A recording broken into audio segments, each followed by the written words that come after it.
Well, it is the SLC T20 League 2025. We are at the SSC grounds for yet another game, and it is a beautiful day at the SSC grounds, and that's the game coming up. It is Blues versus GREYS, another big game in this tournament, in this three-team tournament. And first, let's show you how the weather looks. Very promising, perfect for a game of T20 cricket, and I'm sure the players wouldn't mind it. The player comfort is quite good. A minimum temperature of 25. It could go up to about 30, but that's fine. That's not too warm. Right, it's a very good afternoon. It's a lovely day, as I said, at the SSC. We got blue skies ahead and another fantastic game on the cards. It's Blues versus GREYS, and some top players playing in the teams. And we are here to discuss it first and then, of course, look ahead to the tournament. Favis Maharoof with me. And first and foremost, Maha, let's talk about yesterday's game. Afternoon, Roshan. Yeah, it was a close game. 143 runs, I thought, which was well below par. I expected close to 170, 180 on a pitch which had good bounce and a bit of carry through to the fast bowlers, as well as for the batters. The bounce was true to play their shots, but application from the batters was disappointing, even with the greens. They lost 4 wickets in the power play. So it shows the top orders still not have hit the snack yet. So hopefully today will be a start with both the sides, the top order coming good. Right, so let's take a look at the schedule, because as I told you, it's a three-team tournament, and we've already had one game out, and there you are. You could see today it is GREYS versus Blues, and then we get a break, and it goes on to goes on right deep, and then the final happens on the 16th. So I can tell you that it is going to be a fantastic tournament, because 3 evenly matched sides with some excellent players. And just talking about yesterday, let's take a look at yesterday's match summary and how that game ended. It was a close game, but I felt that the Blues should have pulled it off, Maha. Yeah, I thought even halfway mark, Chami Karunaratne, when he was batting with coming to Mendes, they had a chance. But the way Chamika batted, it was a very good knock under pressure. He knew which bowler to target, and he had specific areas as well, which he was really good. So, all in all, I thought Chami Karunaratne, he bowled well, batted well, and deservingly, he had to be on the winning side. And I thought the Greens were deservingly winning that game by beating the Blues. Yeah, I think he started off well. His confidence would have done him a great boost by the way he bowled. Those 3 wickets were very good, bowled into the pitch, took a lot of pace off. You think this is a new Chamika Karunaratne? Because we can also take a look at the way he batted, because it was a very fine innings that he played, because it was 42 for 5, and then the Blues had to recover, and I thought Chamika's knock was outstanding. Matured knock, got to be said. I think when you're a player trying to break into the system, trying to break into the national side, it's important to make sure every time you get an opportunity, a match like this, in this magnitude, to make it count. And the way he bowled, yes, the way he batted, yes, he's been in decent form lately. But the way he bowled, the old Chami Karunaratne comes in, just want to bowl quick, and sometimes he picks up wickets, sometimes he gets hammered around. But yesterday, the way, as you said, the ball, the slow balls into the pitch, especially against Kushal Janit Pereira, shows the thinking pattern has changed. So it's about consistency. Is it about being hungry also, wanting to come back? I think so, definitely. I mean, looking at some of the players been performing, for example, Dasun Shanaka. When he got the opportunity in the Bangladesh series, he made sure that he performed well with the ball, with the bat. So that would have prompted as well for Chamika to lift his game up. And competition among the players, Sri Lanka cricket will benefit. No doubt at all, no doubt at all. That is absolutely right, and that's the purpose of this tournament. And also, just to remind you that this game is also played on the same surface it was played yesterday. So let's go across and listen to Favis Maharoof. He's here with me, but he did take a little break a little while ago to take a close look at the pitch, and let's hear him. Day 2 of the league, and we're going to be playing the same pitch which was used yesterday. A score of 143 was chased down. Before I get down to the pitch, let's talk about the overhead conditions and the dimensions. Overhead conditions looks brilliant for a game of T20 cricket. It's hot, it's muggy, and a boundary which is a 75-yard head. I think that's quite decent size for a T20 game. Taking a closer look, it looks mostly same.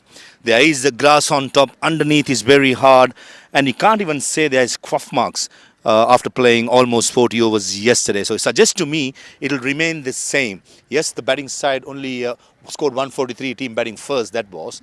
I think that was below par, and that's mainly because of a mixture of poor batting and some good bowling. So I still expect this pitch to hold well, score about 170 and try and defend later on. Probably the team winning the toss would like to chase it down, since last evening there was a bit of watering done to the pitch. Maybe underneath there is something, but still I feel this will hold on well for the next 40 overs. Well, interesting thoughts. You said it's the same surface, but you still feel it's a good surface. It is. I mean, it looks good on top. And last evening, speaking to the curator, sprinkle of water just to keep the pitch intact. Roll on top, it still looks good, Roshan. I mean, it says. How much do you think the toss might play a role? Because if it's a good pitch, you think the toss can be a factor? I mean, if I'm the captain, I'll be tempted to bowl first, Okay. to know what exactly going to chase it down. Right. And it's a new tournament, especially the Greys would love to get into the groove by bowling first, but with the Blues, they're under pressure. They've lost the game already. So it's all about how you start in the power play. I keep on saying it. It doesn't matter whether bat or bowl. It's about setting the tone in the first 6 overs. That will carry the momentum. Absolutely right, no doubt about it. And it's time for the toss. Let's go across and join Kosala Suresh Chandra out there with the two captains and, of course, the match referee. It's toss time and game number 2 of the SLC T20 League 2025. I have with me the captain of the Greys, Charit Asalanka, the captain of the Blues, Dunit Vellalage, and our match referee, Graham Lebroy. Charit will toss the coin. Tails is the call. It is a tails. Dunit, you have won the toss, and what are you going to do today? We are going to bowl first. Any particular reason for that? I think chasing is a good option for our team. I think we have good batting line, so that's why I think. What went wrong yesterday? I think overall our team did well, but I think small thing will be feeling. We did some small mistakes. Are you going in with your same team? Yeah, same team we are playing. I wish you all the very best. Thank you. Charit, happy to be batting? Of course, happy to batting, but I would have done the same thing if I won the toss. So how do you feel a tournament like this going forward to 2 big tournaments? It's really important for us to prepare ourselves for the World Cup and the very important Asia Cup as well, and because more T20 games happening in near future. What is the combination that you would want to go in with today?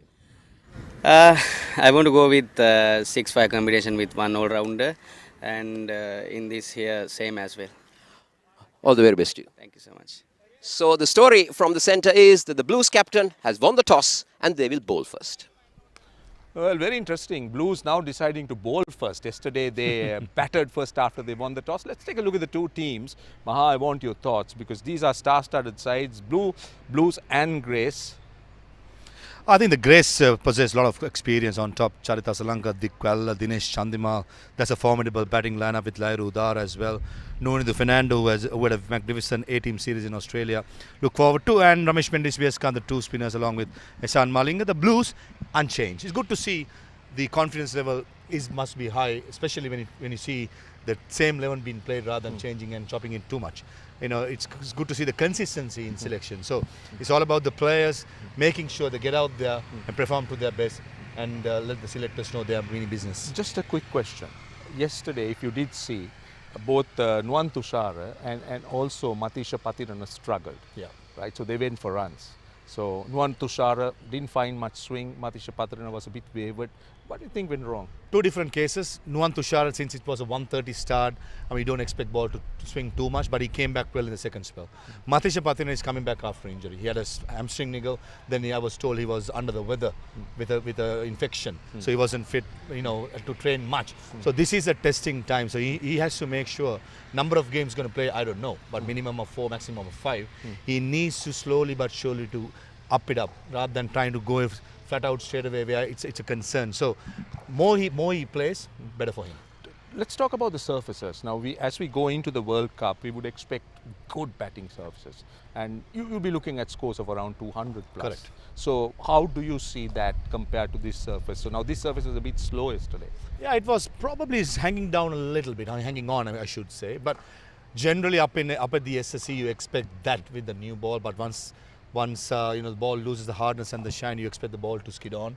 But I thought more than the pitch, the batting was not that, how would I say, they didn't get to the pace of the ball. I keep on saying it's not about trying to go big from the first ball. Try and get yourself in, trying to maximize. Perfect example was Shami Karunaratne. Initially, he was giving himself a chance, and then later on, he was pouncing on. So, as you correctly said, again, 200 is something that in the Asia we look at in good pitches in international cricket. I think it's almost like an international pitch, but still, I feel 170 is a must to try and defend it. Now, on this surface, there was a bit of turn. It was a slowish pitch. So, how much will the spinners actually indicate of their quality bowling on this when the selectors are looking at, sitting down to their final squad? The wrist spinners who bowled well yesterday, Dushan Hemantha, Jeffrey Van Der Sey, and Akila Dhananjay, when he was bowling the googlies and the leg spin, they found some turn. The finger spinners hardly did. So that suggests to me, finger spinners, they will have their work cut out. But the wicket-taking options should be the wrist spinners. So I think the batsman plays spin well. It's just about application in the middle, trying to get through the first probably 2-3 deliveries and then play the ball on its method rather than premeditating. That's the message. Right, so that's the story from out here. So we are all set and ready for this very, very important game. This is day 2 in this 3-team tournament. It's time for us to join our commentators. Very good afternoon to everyone. We are live here at the home of cricket in Sri Lanka at the SLC grounds. It's the Blues taking on the Greys today in this SLC T20 tournament. I see the 2 umpires and the teams walking in. So the Blues won the toss and they've decided to bowl first yesterday. They batted first after winning the toss. Skipper Dunith. So joining me in the comm box today, good afternoon, Kosala Suresh Chandra. Afternoon, Rajiv.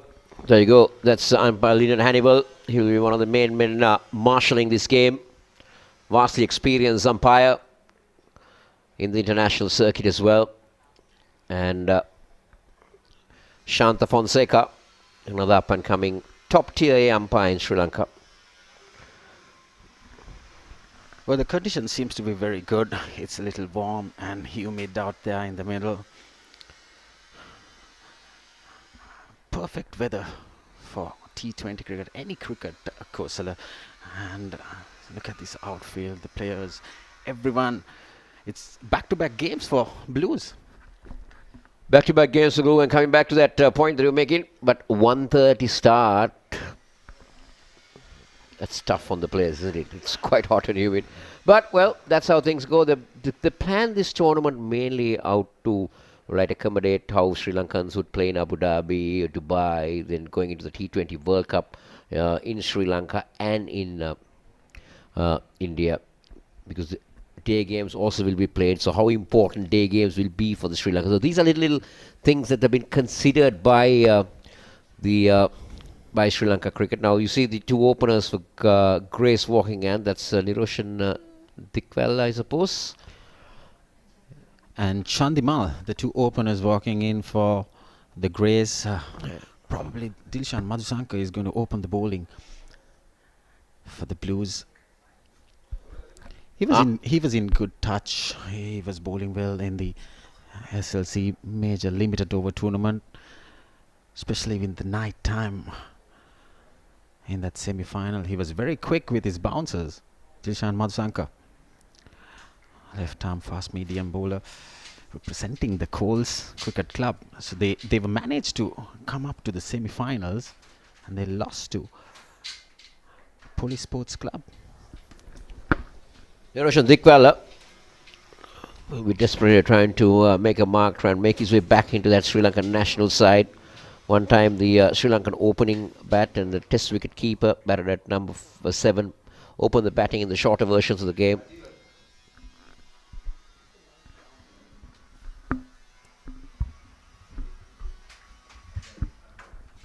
Dilshan Madhusankar will start proceedings for the Blues. Will want a much improved performance today. Ahan Wickramasinghe once again doing the duties behind the stumps. A new role for him. But look at this field, Rajiva. We got a deep point and a very fine leg So we all set. The first ball coming up from Dilshan Madhusankar. Slight movement, shortish delivery. Like Maha said on this track, Kosala, there was some movement earlier. We saw it yesterday as well. Some of the movement coming off with the new ball, but still yet those Dinesh Chandimal is playing a different role opening the batting today. It's not a new role for him. He's done that before, Chandimal, but Dikwala.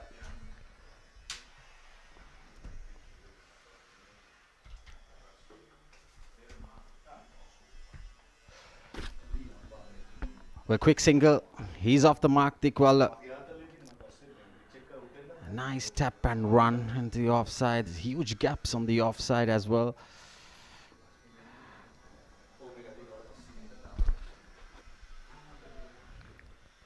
Good shape for the left armour. But where does you see where he bats the Niroshan Dikwala? Bats way out of his crease. Very innovative batter. He has plenty of strokes. 360 player, Niroshan Dikwala, when he opens the batting.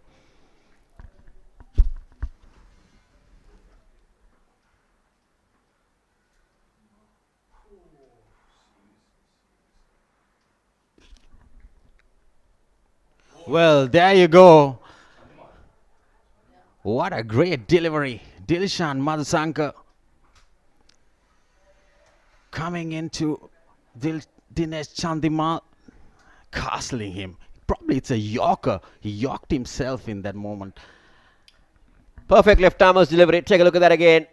That swing coming in right on the block hole. Dinesh Chandimal, very little that he could do. He's out for a golden duck. There you see Chandimal out for a golden duck.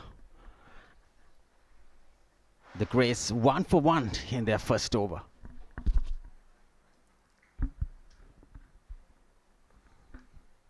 What a start. What a start for the Blues. Just what they wanted. Dilshan Madhusankar, this is what was lacking in him for a long time. Hopefully he's found his rhythm back. Well, Kosala, they are teammates. And then he should be knowing much more about Madhusankar. He loves to bring that ball in towards that right-handers.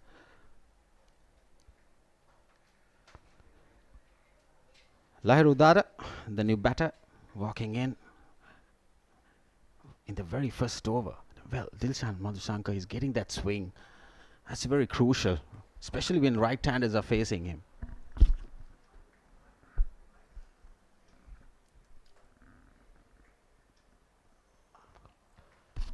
Well, there you go.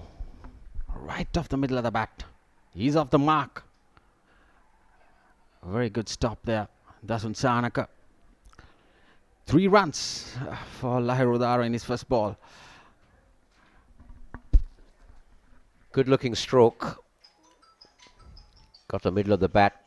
But I like the shape that Madhusankar is bringing in. Take a look at that again. He's bringing it into that right-hander. A fraction fuller on that occasion. That's why Lahir Udara had the ability to get it away on the offside. But I like his intent. He played nicely along that gap.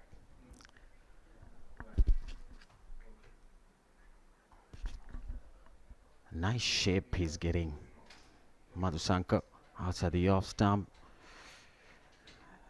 Not much feet movement there from Dikwala. Loves to slash outside the off stump. That's why they have the deep point fielder. You see the difference there was that you see he gets very close to the stumps on that occasion, Dilshan Madhusankar, and brings that angle into Chandimal. Very well bowled. Did you see that Chandimal, his head falling over? So probably that cramped him up.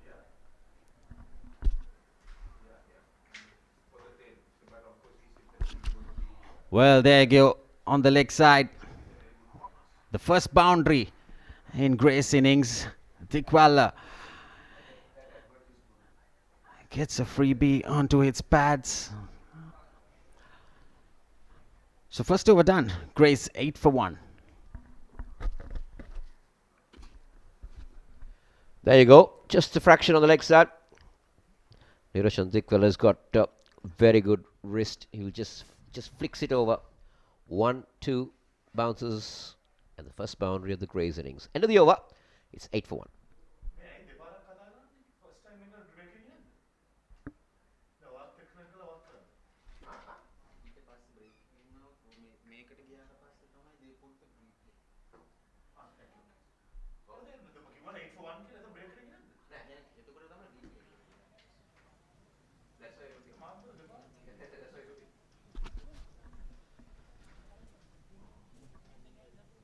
Well, it's interesting, Kosala. Dhananjaya De Silva, he's opening the bowling from the commentary box end.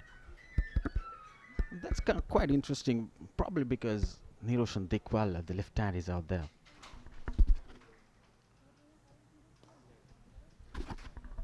Well, he gets a juicy full toss, driven towards the long on region. Just another single for Lahirudara. He moves to 4.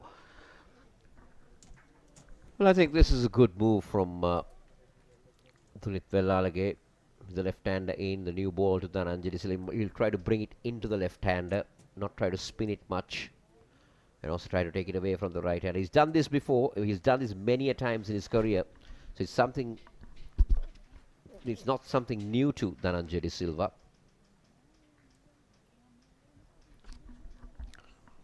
Well, front of square, swept nicely. Looking for the second run. Gets it easily. Niroshan Dikwala. He's a batter who likes those sweep shots, the ramps. Especially, he loves those switch hitters as well. A very good 360 batter.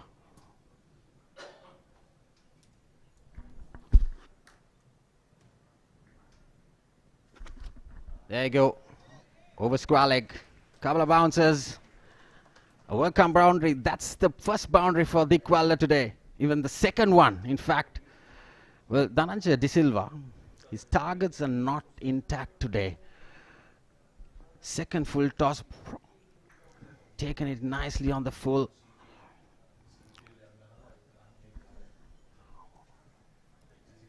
Just one bounce. There you see, full toss over square leg.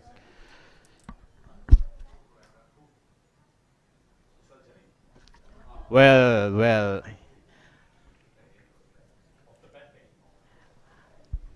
Niroshan Dikwala trying to take some room. He was walking towards his leg side.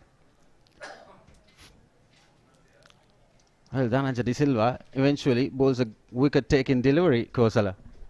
Well, I wouldn't say it is a wicket-taking delivery. Take a look at this. He was looking for room, and this is what happens when an off-spinner bowls with a newer ball. It kept darting in. It followed the batter, hit him on the pad, and ricocheted on the stump. So Dikwala is out. Bowl De Silva for 11. It's 15 for 2, Greys.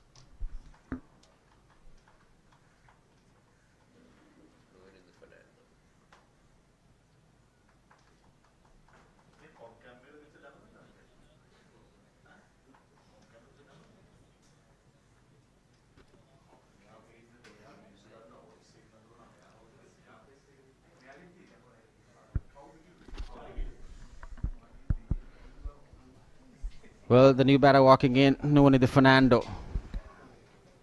The number 4 batter. Well, second over, 2 wickets down. GREYS. Just 15 runs.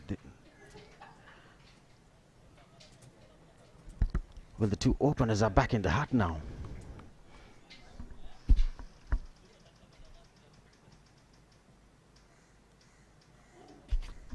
Well, slight hold up. Grip and turn. Especially with the new ball. Dhananjaya De Silva bowled a couple of full tosses. Well, this is the wicket. Off his pads.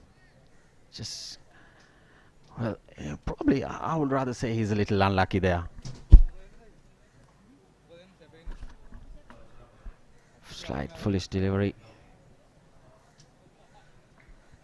So, end of the second over.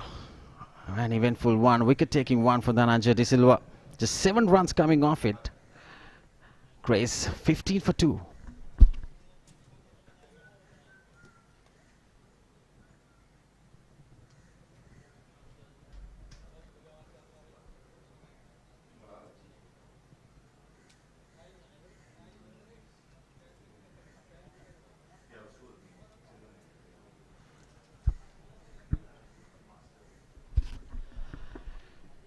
Dilshan Madhusankar into his second over from the Vidya Mamata. He bowled Dinesh Chandimal out in his first ball. It was a very nice delivery, pitch of delivery. It cramped him, it got himself yorked. It was not a perfect delivery for the batter to walk in and face in your first delivery. Well, there you go. Nicely punched towards mid-wicket. Good bit of fielding down there. And the batter scampers for 2 more runs. So they get 2 more. So you can feel it, that ball once again angled into Lahirudar. So because you get a square leg and a deep mid wicket, who are the boundary riders for Dilshan Madhusankar, the indication is that he's going to bring it back into the right handers. That's what he's looking at. And you can see that Lahirudar has opened his stance up. His front foot is very open. The left foot. Well, what a shot is that? The ramp. Well, innovation, Lahirudara.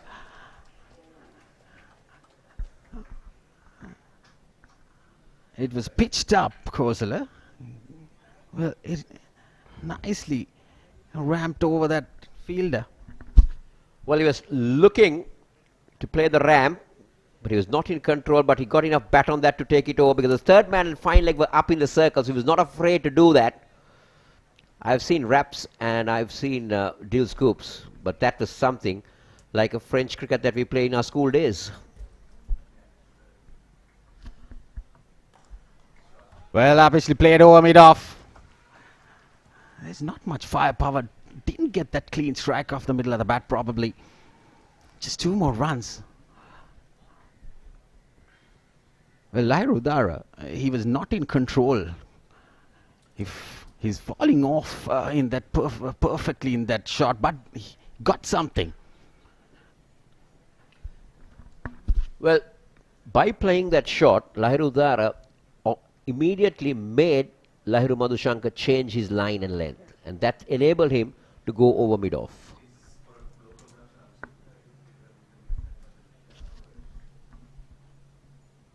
Well, shortest delivery. Pulled, very good fielding. Wandese certainly saved couple for sure. Jeffrey Wandese, very good fielder. Well, that was struck firmly. Short. Lahirudara got good bat on it, but very good fielding, as you quite correctly said. That's the commitment that they would want.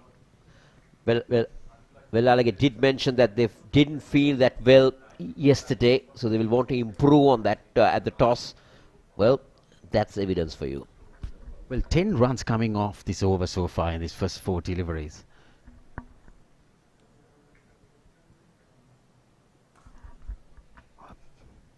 Slightly slowish delivery from Madhusankar, but with an offer on the offside. There's no fielder protecting the boundary.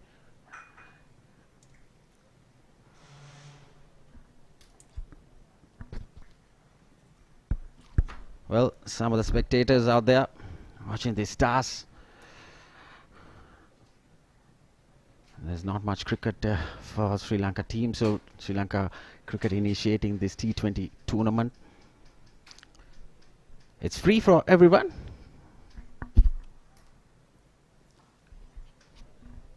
Well, there you go. Another mixer.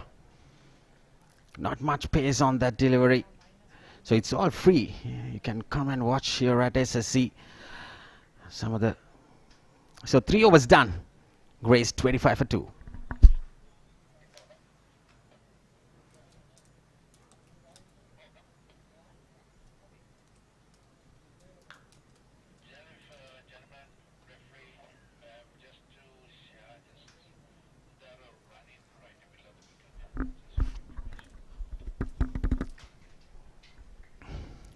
Well, we saw Dhananjay De Silva picking up that crucial wicket of left-hander Niroshan Dikwal.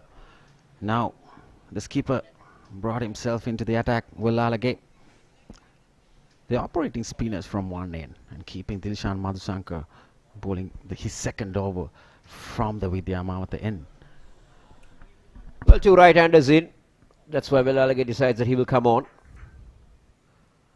Starts off with a good delivery. You wouldn't see much turn at this point, Rajiva, because the ball is relatively new, and also even Velalage will try to bring it back into that right-hander rather than, but we'll get the ball occasionally to turn.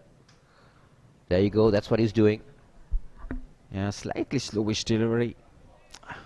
Well, this wicket seems to be a little hold up for me. Especially when you give some air on the ball. Into the pads. Well, Nunadi Fernando, he's off the mark.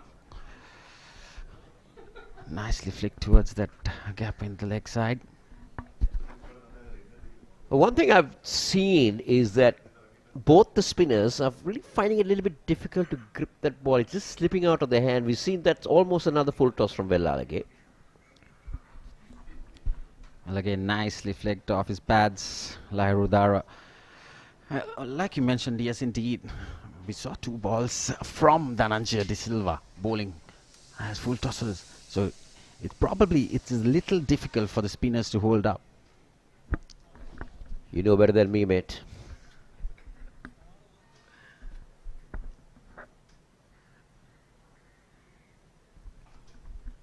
Good bit of feeling of his bowling. Dunith Velalage saving a single. Well, quite over so far. Just 2 runs coming off his first 5 deliveries, Velalage. Well, there you go with an offer. Outside the off stump, he needed some meat on it. Over the fielders in the 30 yards. So 4 runs coming in the last ball. I was just mentioning that he was a very good over. Well, it was not really width on offer. I thought Nunadi Fernando made room for himself. He knew that the ball was not turning, and he opened up and went inside out and placed it perfectly to bring up a boundary to end the over. Again, there you go. He made room for himself rather than width on offer. Good thinking on the part of the batter. End of the over, 31 for 2.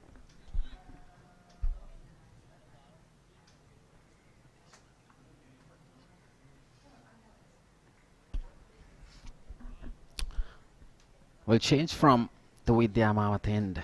Matisha Pathirana. He's into the attack.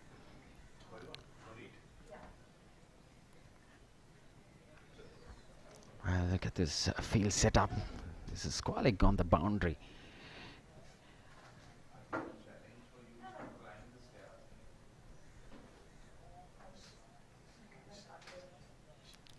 Well, there you see, slashed over the wicket keeper's heads. It was a shortish delivery. Lahirudara, he's into a great start today.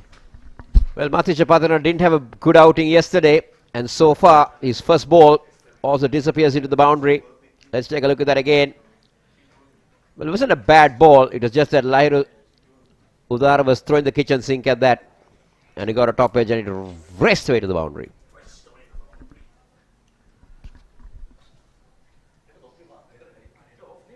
Well, Lahirudara, he moves to 19 in just 10 deliveries. Foolish delivery driven towards mid-on. Well, probably because Matisha Pathirana, his lines and lengths are not up to the mark. That's why he was after so many runs yesterday. Well, you need to get your rhythm in first. And I think he's a little short of this rhythm. I think Maha will explain more when he comes on of what's really happened to Matisha Pathirana's rhythm. But he's a wicket-taking bowler, mind you. Well, there you see, trying to get some room outside the off stump. A shortish delivery. There's a deep point. Probably Lahirudara is very much aware of it.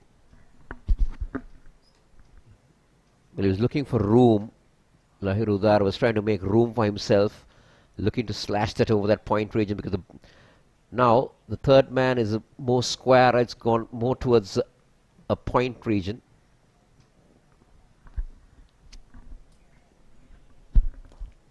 Probably the off cutter. There you see. Quick single. Shy the stumps. Good bit of fielding. Backing up that Well, Lahirudara, probably he saw that slower delivery, the off cutter from Matisha. The commitment from the Blues have been much better today. The fielding very specially. He would have been in, but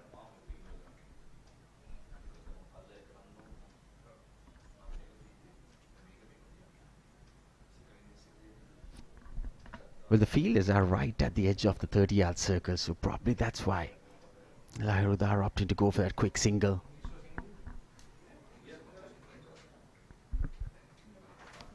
Well, there you go, straight in the other leg side. And Vikrasinghe couldn't gather it properly, allowing 2 more extra runs into the total for GREYS. Well, despite they have lost 2 wickets, Kosala. once again losing his radar, Matisha Pathirana. He's really struggling for line and length. He's not really got that rhythm going for him. Well, despite losing 2 wickets, their run rate is very good today.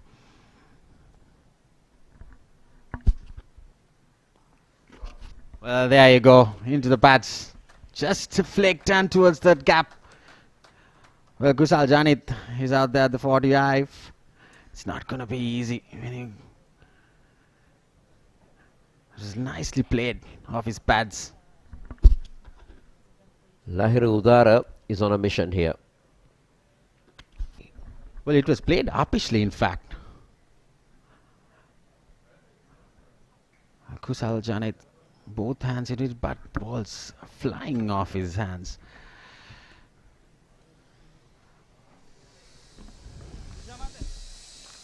Well, nicely placed. No, there's just another dot delivery. A very good delivery at the end from Matisha Pathirana. So 5 overs done. GREYS 42 for 2.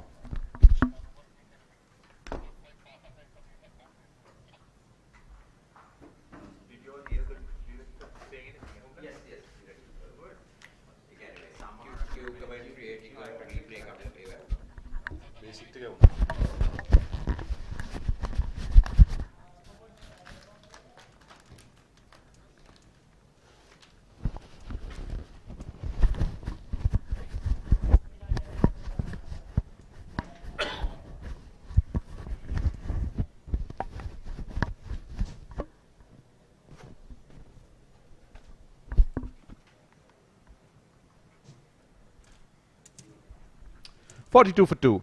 5 overs completed. Vilalage went for 6 runs in the first over. That's good commitment, but still a single. Mid-off in the circle. This is the last over of the power play, so the Blues will have to be very, very mindful of the fact that they don't give width and they're not hit over the top.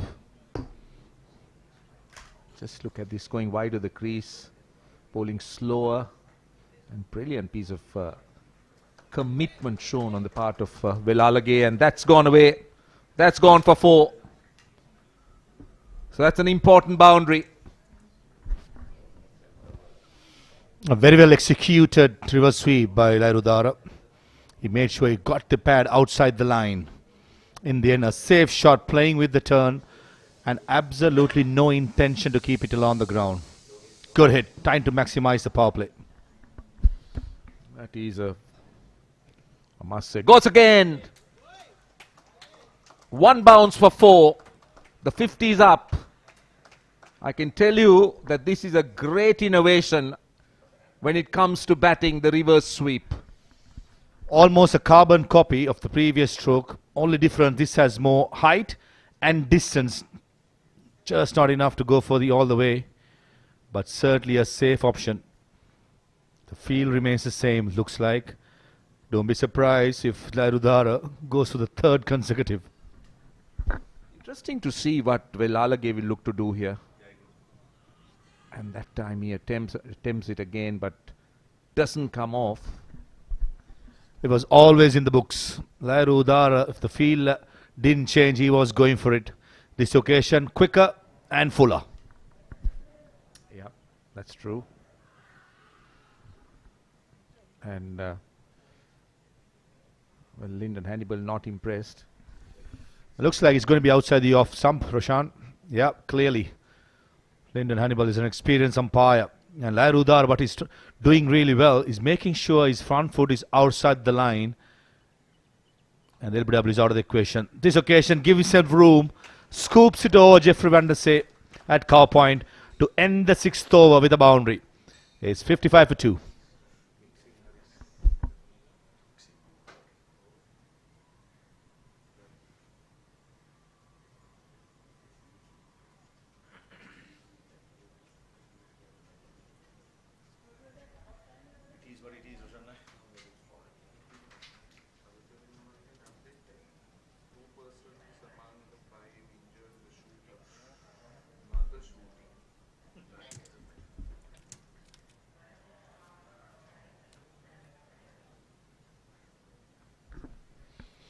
Six overs, the power play is done, 55 for 2.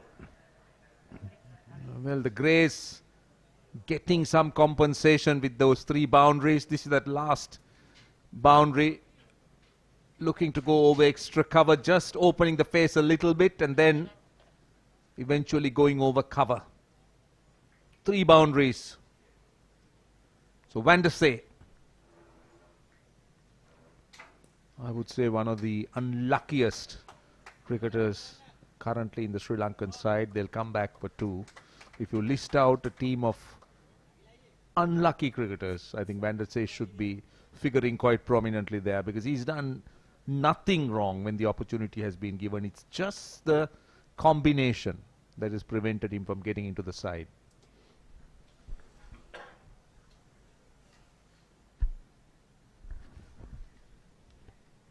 As a player, what's in your control is your performances.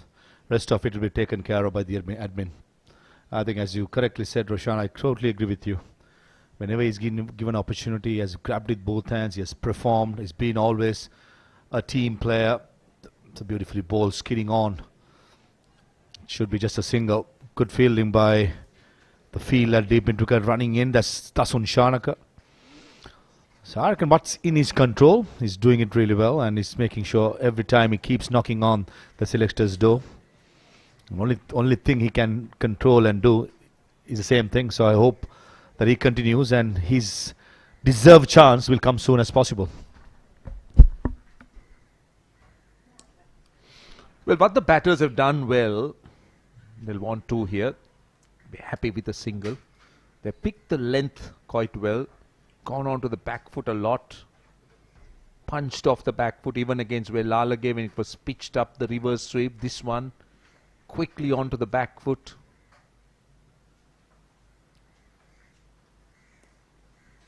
The batters are busy, but from Van der Sey's point of view, he'll be pleased. He's just conceded 5 runs and he's bowled 5 deliveries. So it's about making sure that you don't leak those boundaries. Van der Sey is an attacking option as far as bowling is concerned. And also has the option of Dunit Vellalage himself, who has bowled 1 more over, and Akila Dhananjaya.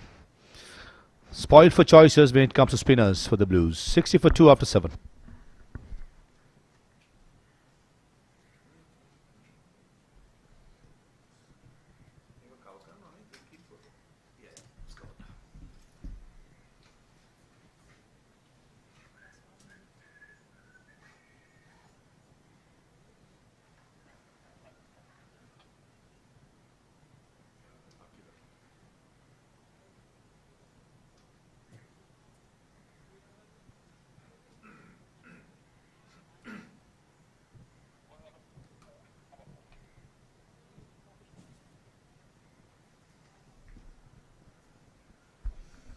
Spoke about the options. Akila Dhananjaya. Now, used to be an off spinner, but I don't believe that. He's not an off break anymore. He bowls off spin, leg spin, wrong un, stop spin. Starts off with the leg break. Should actually be called Akila Dhananjaya the mystery spinner, because he has so much up his sleeve. Only the Fernando playing a watchful innings. Rudar, on the other hand, looking to be the aggressor. Short one, swung away on the leg side. That's 4. In the gap, Lairu Dara is pouncing on anything loose.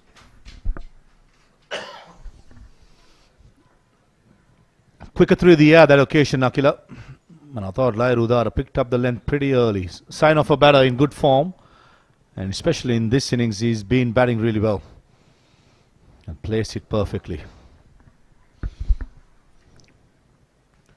Now how close is that? Yes, I agree with Lyndon Hannibal. The slow death as that finger came up. Lairu Dara trying to play the sweep pays the price. Akila Dhananjaya has the last laugh.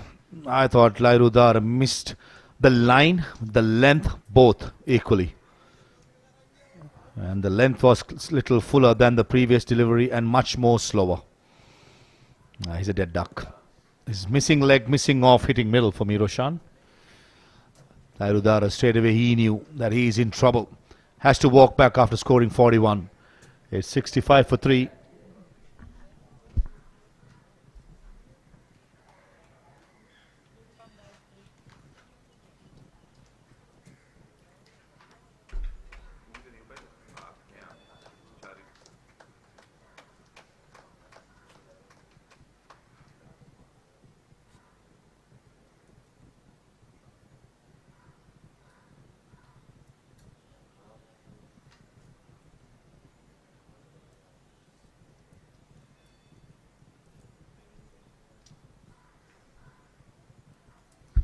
Right, enter the Sri Lankan skipper Charit Asalanka with his side in a spot of bother, 65 for 3. They lost wickets without big partnerships. The openers dismissed cheaply and then a semblance of a partnership, but nothing really to talk about. But this is a moment, a big moment in the game for the Greys. They need to try and recover. Another wicket here would bring the Blues right back. Not that they're out of it, but this is the time that the Greys will definitely want a partnership. It's off the mark. That was the attempted wrong one. Coming round the wicket, bowling an off spinner. I was slightly surprised with the Lalage tactics by not having a slip in place. Lairu Dara, more he sees it, he wants to forget about this stroke. Got to be said, after scoring 41, to play a stroke such as that, especially after scoring a boundary, I thought he threw it away. It's excellent by Nunitha Fernando. Ran the first one hard, pushed Charit Asalanka, got the dive out. Don't think it was necessary, but certainly showing good commitment. Yeah, that's an aspect of the modern game, isn't it? Running, we talk about the sharpness in the field, we talk about stroke play, and then running is another very, very important aspect in a batter's game plan. Lovely use of the feet, but only a single. Akila Dhananjaya finishes a good over, conceding just 8 runs, and importantly gets a wicket. 8 overs done, 69 for 3.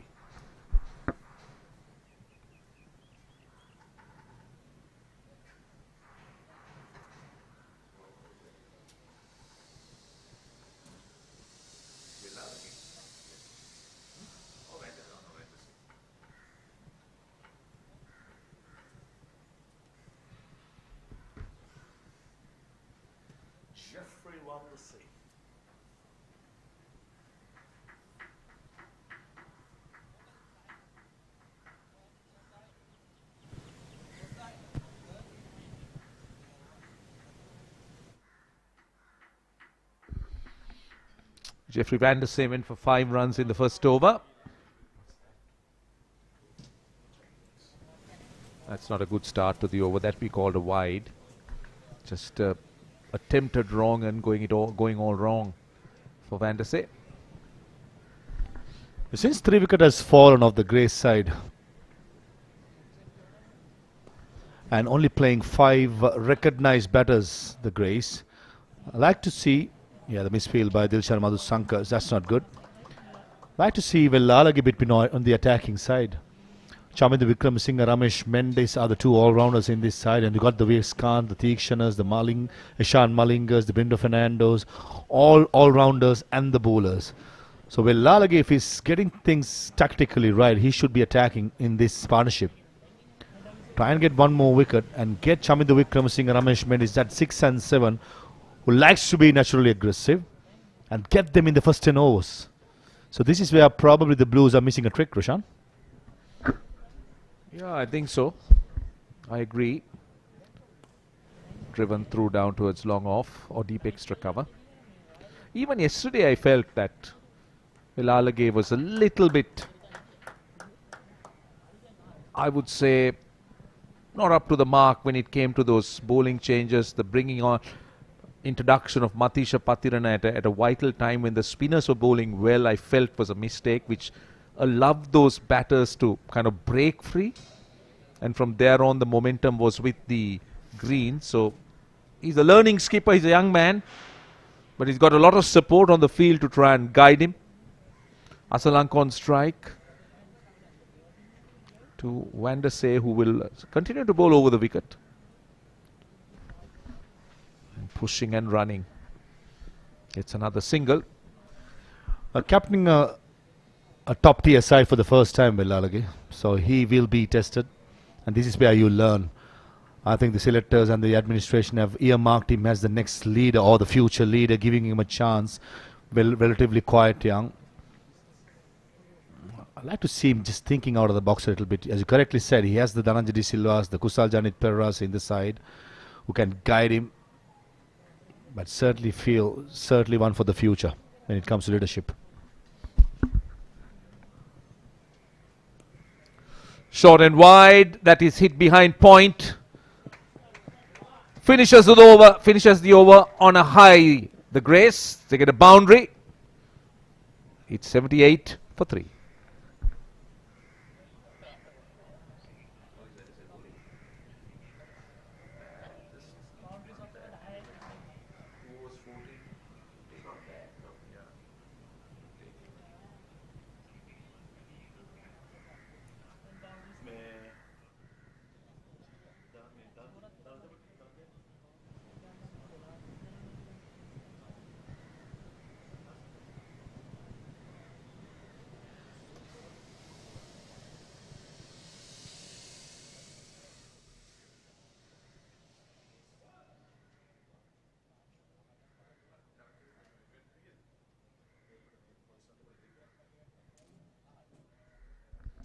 $78 for 3.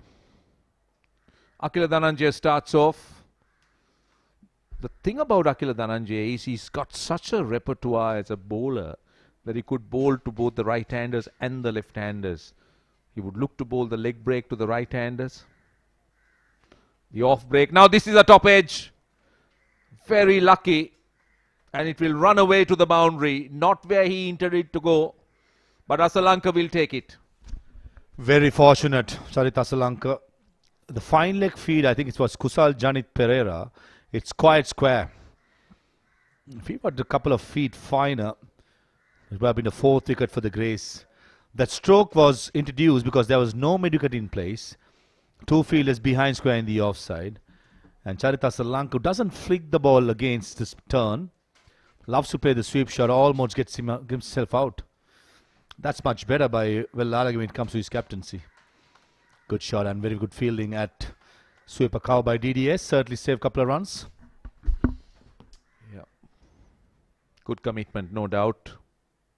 Running around on the boundary. Making sure that he keeps it within the playing area. Couple of runs. So Akila Dhananjay conceding 6 runs of the first 3 deliveries. That's better. But good running, very good running. Drop and run. Clever cricket by the batters, but you could see that Akila Dhananjay slightly slower, the off break around the off stump. Asalanka very good, equal to the task. Look at what he does. Ahan Wickramasinghe was equal to the task as well. A direct hit. Charit Asalanka is home, but very impressed with how quickly Ahan Wickramasinghe got across, took his gloves off, or took a glove off, and threw at the stumps. Certainly, the Blues are looking like they're hungry for their first win. They looked lethargic yesterday, in my opinion. But today, I think they're definitely looking forward to the first game, because what you don't want to do is to lose first 2 games up front. And that'll add too much pressure latter part of the series, latter part of the league. Yeah, for sure. There is a lot of sharpness in their fielding. Yesterday it was a bit shoddy. Struggled, misfields. Oh, that was too close, but very well played by Asalanka. Will come for 2. And they get 10 in that over. 88 for 3 at the halfway stage.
So the highest run so far coming from the bat of Charming Karanatha. Lahirudara could have gone past that, but I thought he was in a mighty hurry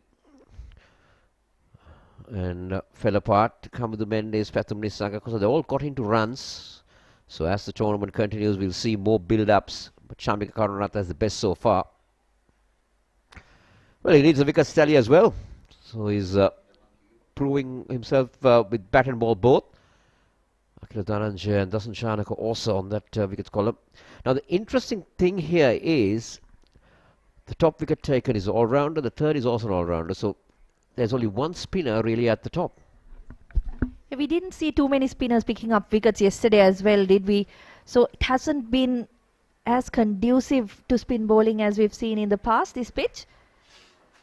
And say with the ball would want to make a change in that aspect. Didn't really have much of an effect on the game yesterday. But I like this. I feel that Jeffrey Van der Sar should bowl his 4 overs at a stretch and try and pick up wickets in that middle stages. That's a key where it comes to the bowling side.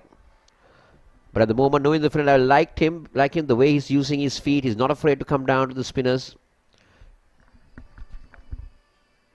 Yeah, just on using Jeffrey Van der Sar, I think Farviz and Roshan also discussed how they need to attack at this point. They've got the Greys under a bit of pressure. They know they've got only the all-rounders to come, so you need to put some pressure on them now, pick up a couple of wickets and get into that low middle order. We saw them making that same kind of blunder yesterday as well, where Dilshan Madhushankar was bowling so well, then taken out of the attack and not brought in despite the Greens going down to 5 wickets for 42 runs.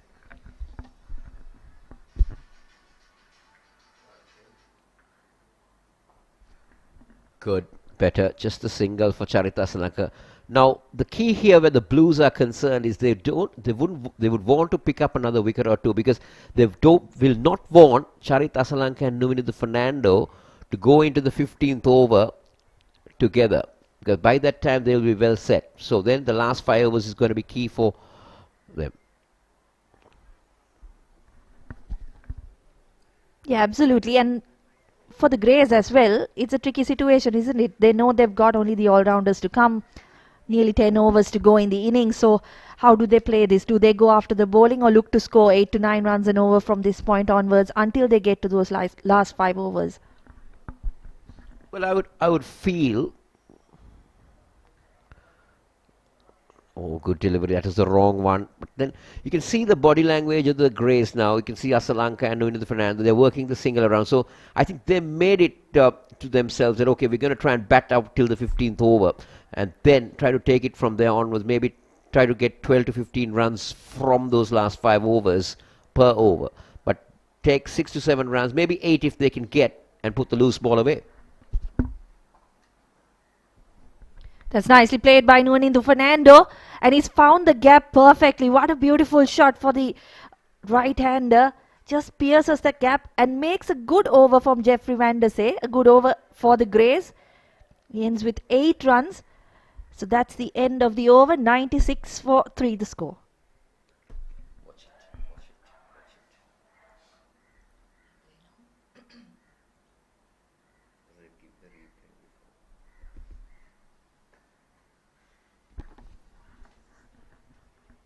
So 96 for 3, the Greys. They're getting that 7 to 8 runs per over in this stage, which is a key for them as long as they keep the wickets intact. And then from the 15th over onwards, if they go at 12 to 15 runs, yes, we might be looking at something around 180 or even plus. But they need to keep wickets intact. And as you quite correctly said, it's the all-rounders that are doing. So this might be the real batters who are left out there in the centre where the Greys are concerned. Changing the bowling, Matisha Patrina comes back. He went for 11 in his first. But Charith Asalanka, he's been experienced. He's got loads of experience there still. He will know how to organise or how to plan the remaining overs of the Greys innings. Yeah, I think this will be a crucial spell for Patirana as well, because if we go back to the game yesterday, his over that went for 18 or 19 runs was kind of the turning point in that chase for the Greens. I believe it was a 10-ball over, couple of extras. What I've noticed with Patirana and even Nuwan Tushar is that, right, when you play a day game, you don't get much swing, right? So they depend a lot on their swing and movement because of the slinging action that they bring. There you go, that's the single off that delivery. So when you play a day game, you're not getting that much of swing, right, like playing in a night game. So that's where these two bowlers really need to try and adjust their line, adjust their game plan when playing a day game.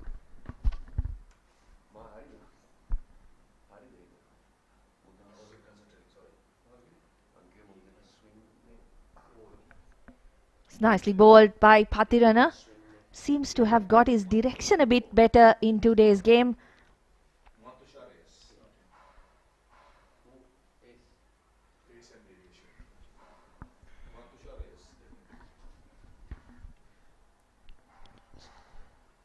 We haven't seen Dasun Shanaka bowl in this innings so far. He picked up 3 wickets yesterday. It's also a problem, is it, when you have too many options as a captain? Who do you bring in? Upish, but safe. Will not carry to the boundary. They will come back for 2. This is what the Greys would like. They will they'll make sure that they minimize the dot balls. That's the key. Yeah, and that's exactly what they did in the previous over as well, wasn't it? 4 singles And then if you can get a boundary somewhere in the over, you've already got 8 runs. So they're going to play it safe, I believe. Just look for that one boundary every over. Just on the options that you were talking about, Kosala, might have been a factor in Velalage's thinking yesterday as well. He had so many options up his sleeve that maybe sometimes it's difficult to pick out who's going to be your wicket-taking option. 100 on the board for the GREYS in the 12th over. A few of the spectators are coming to watch this game. If you're relaxing at home and if you're somewhere close by, today is a holiday. It's the Nikini Poya Day in Sri Lanka. Please come down to the SSC and watch the stars in action.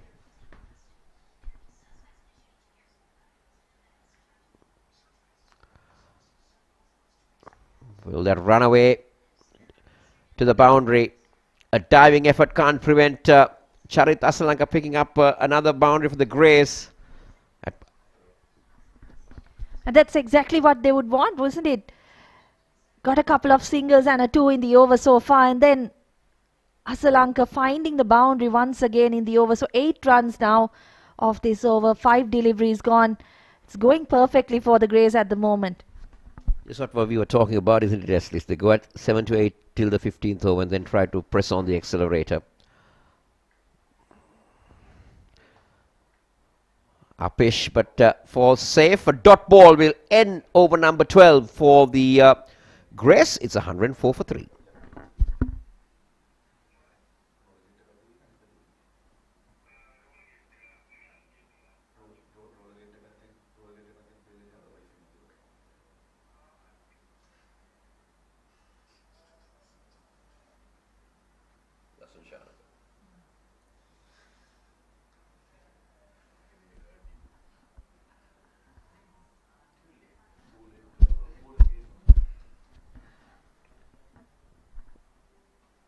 Projected score is 174 at this rate, but I will feel that they have wickets in hand. They will look at 185, 190.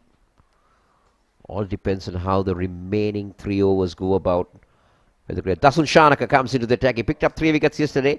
He will use all his experience as still he knows the conditions of SSC. Now, what is he going to do? Is he going to bowl into the surface, or is he going to bowl pace on?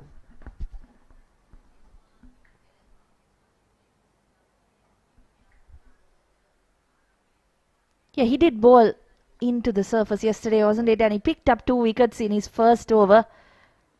Really changed the momentum towards the Blues in that game. Wasn't able to finish things off, unfortunately, but was the key performer with the ball for the Blues. Today, once again, they've gone to him hoping for a breakthrough, because if they can get a breakthrough here, as we've discussed, you're into that lower middle order, you're into the all-rounders, and that gives them a better chance of restricting the GREYS.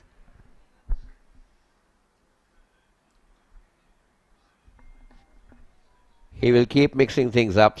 That is what Dasun Shanak will do. He will take pace off the delivery. He will bowl 1 or 2 quick deliveries. Look at that again. That is much quicker. An angle wide at the off stump. Good thinking. He's played cricket all around the world.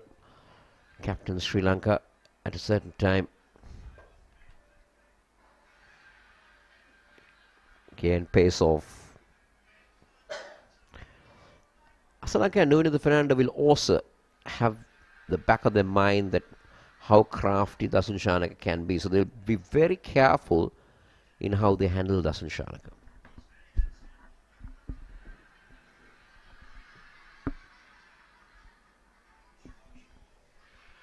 Yes, I'm sure Asalanka in particular will be very familiar with what Dasun Shanaka has to offer with the ball. At the back of his mind, he'll also remember that he did pick up 3 wickets yesterday, so he's getting something out of these conditions.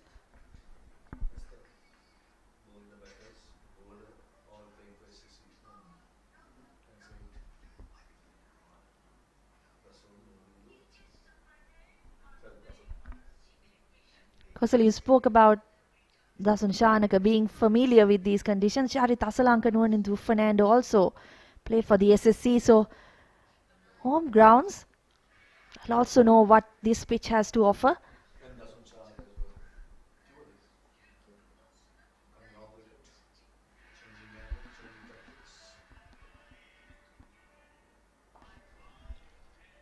He's shifting ends rather. He's going round the wicket, trying to create a different angle, making sure that the batter doesn't find the bowler customary or predictable.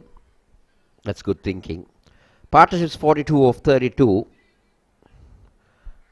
but they will play more patiently. Last ball coming up.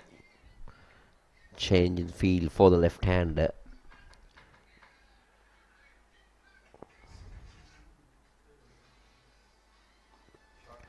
But Charit Asalanka will work him around, pick up singles, and keep the strike rotating. It's the end of the over. It's 108 for 3.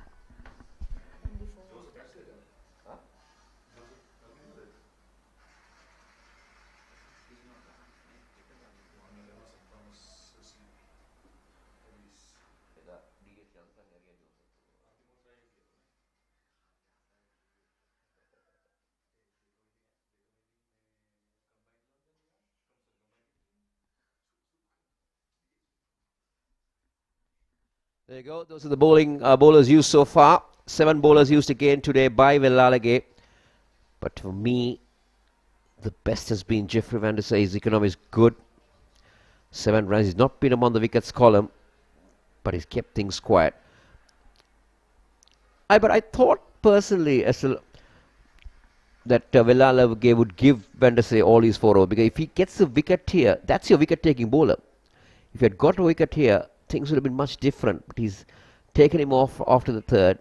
But is he going to bring him back at the death? That's the key. But because I don't think Jeffrey Van der Sar will be brought in at the death. So I would have felt that he would have been more preferred to bowl his 4 overs at a stretch. Yeah, that's an interesting point you make, Kosala. Also the fact that, yes, Jeffrey Van der Sar has bowled well, but it's the wickets that they would want from him. And so far, he has not been able to deliver that in both the games. That will be a point of concern, I'm sure. Dhananjay De Silva starts a new over, but Charit Asalanka has slapped him over extra cover for a boundary. The width is on offer. And Charit Asalanka says thank you very much. He just slapped at that, isn't it? You didn't get the boundary in the previous over, so possibly looking to attack Dhananjay De Silva a little bit more in this one. A single, but immediately Dhananjay De Silva changing his line, changing his delivery point. He went very wide of the wicket, the crease rather, and angled it into the left-hander. Now let's see what he wants to do with the right hand and doing it to Fernando. He's continued to go around the wicket. So he's trying to angle it across the right hand, maybe to bring it back as a surprise element.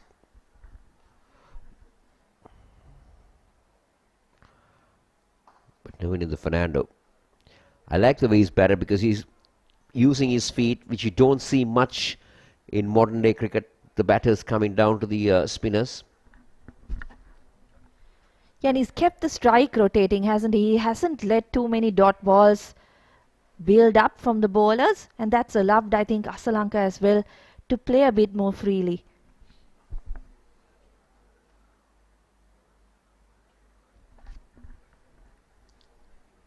Lucky that he just got in the line of not being called a wide. Charit Asalanka was lucky that he didn't get a nick to it. Dhananjay was also lucky that Charit Asalanka didn't get bat on that. Quicker. Good. It's a good comeback from Dhananjay De Silva, of course. Massively experienced bowler in these conditions as well. After that boundary of the first delivery, he's just given away 2 runs.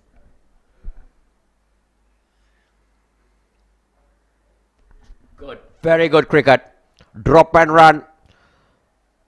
Charit Asalanka does this very often. Places its soft hands. 115 for 3. 14 done.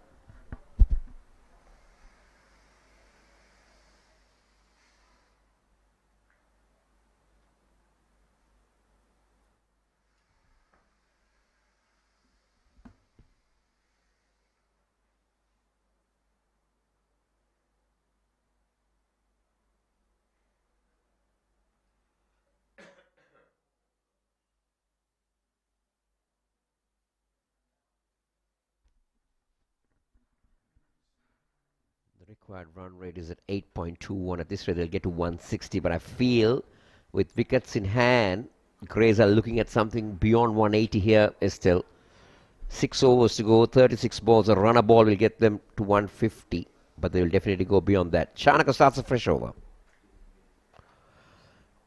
Oh, he was looking to come down the track. The idea was to go over long off, but he gets an inside edge and it runs down to the boundary for 4. You're just 4 runs off Dasun Shanaka's first over, and you can't just let him bowl, can you? Asalanka this time coming down the track, looking to attack. I was just about to say, Kosala, wonder if this is the over that they start to go. They've kind of got themselves in this pair. They know what's happening out there. They know the options that the opposition has. Is this the over that they look to attack, get 15 to 20 runs and give that platform to launch?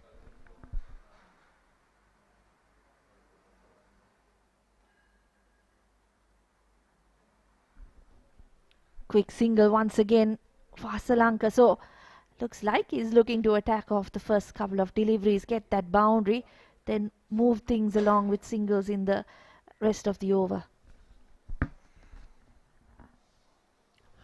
120 for 3. We're in the 15th over. Going just a fraction over 8 at the moment. They will definitely want to improve that in the next remaining 5. They got wickets in hand now. So I think the Greys have done extremely well from 65 for 3 to get to 120 for 3. And that will run away to the boundary. On that occasion, width for Nuino Fernando. And he had all the time in the world to place it between that point and cover fielder. Yeah, no deep third. So he just had to get it through that gap between those fielders, and he does that perfectly. So already an expensive over from Dasun Shanaka. 9 runs off the first 3 deliveries of this over.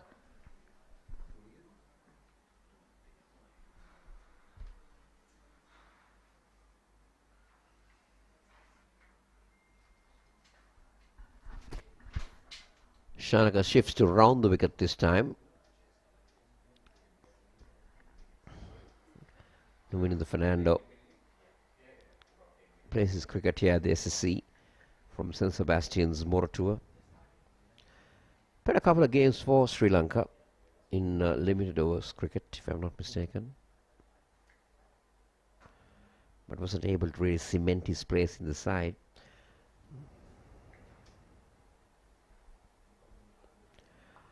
Short, but finds a fielder.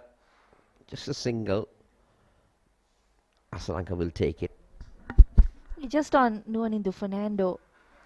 He's one of those players, isn't he, who looks really good when he gets going. He's got the shots, can play all around the wicket, times the ball really well. But unfortunately, with the opportunities, limited opportunities that he's gotten, he hasn't really been able to make a big mark. So he does find himself outside the Sri Lanka setup. But these are the type of tournaments that you get the opportunity to make your mark and get into that highest level. 2 is the call, but they'll have to settle with 1. 12 runs coming off Dasun Shanaka's second over. The Greys put into bat 127 for 3 at the end of 15.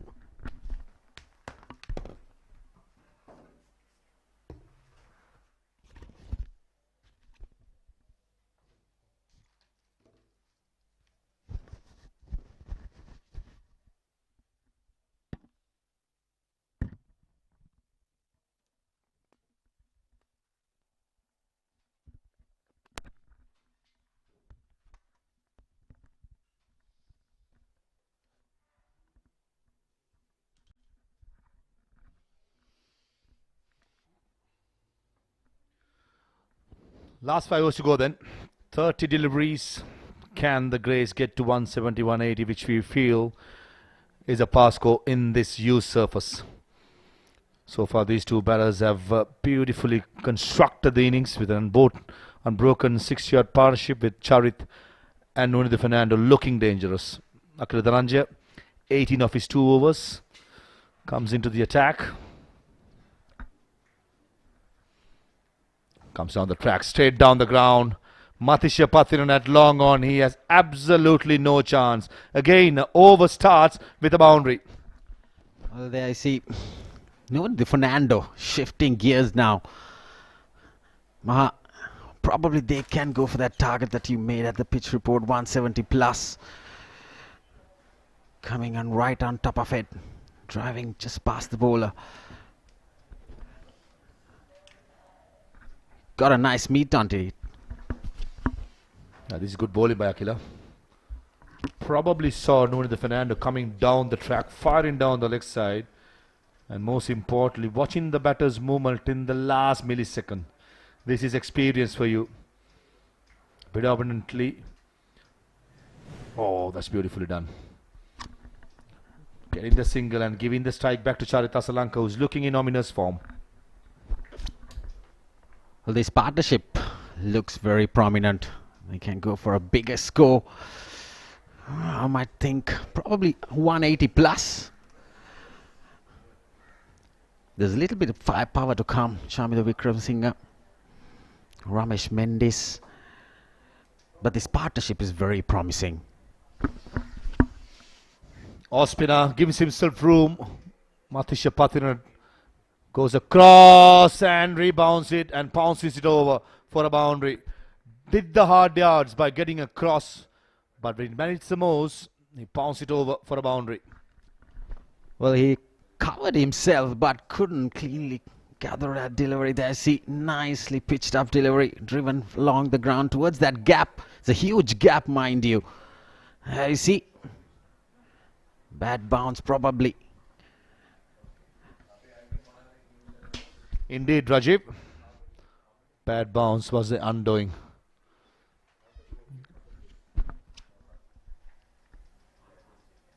Well, probably 10 runs and over. They can go for that 180 mark. Anything on offer. Just 9 runs coming with 2 boundaries in Naked Lands is over. Well, a very good delivery to end the third over. He has given away 27 runs. 16 done. GREYS 136 for 3.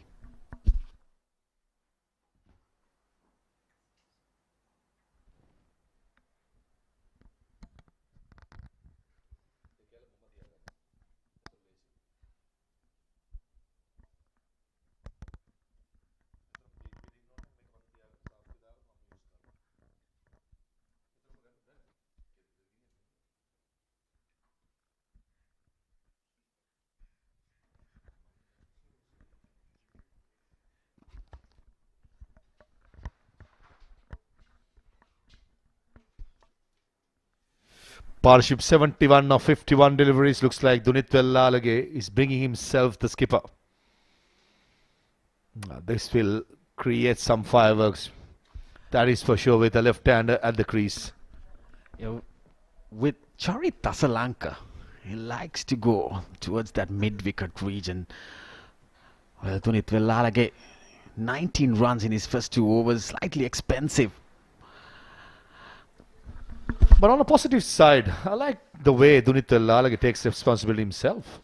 He understands 2 upset batters, especially Charith Asalanka, who loves the left-arm spinners to play the slog sweep, go down the track, and taking that challenge. That's a hallmark of a player.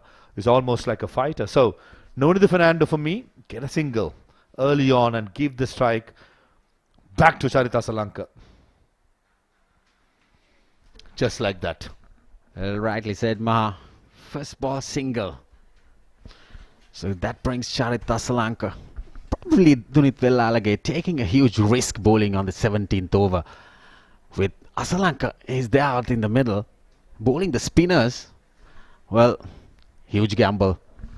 Spectators at home, fasten your seat belts. Charith Asalanka on strike. Oh, nicely bowled. Nicely bowled. Nice and full. Not giving the opportunity to get underneath, and even better running. Nuno Fernando, he made sure he pushed Charith Asalanka in the end, made it with ease.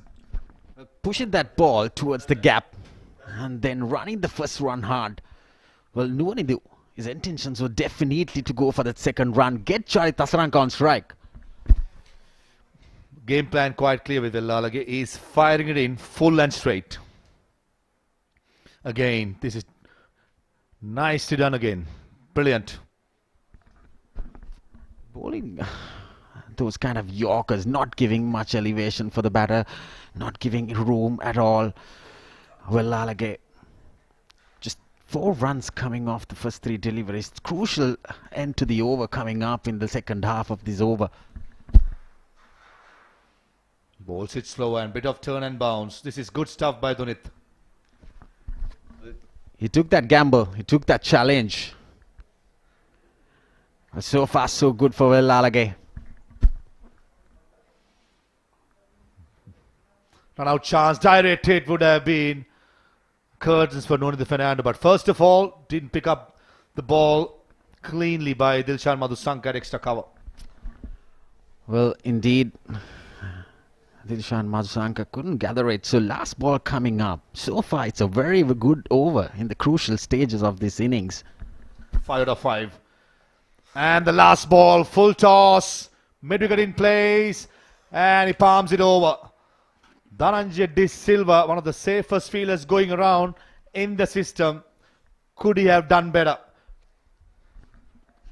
Well, that was firing it in.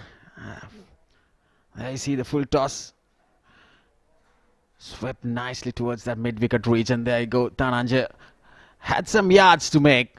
Got a hand to it. Well, probably he was trying to throw it back. Well, 17 overs done, 147 for 3. But look at this batting, the partnership. Well, that was a top edge.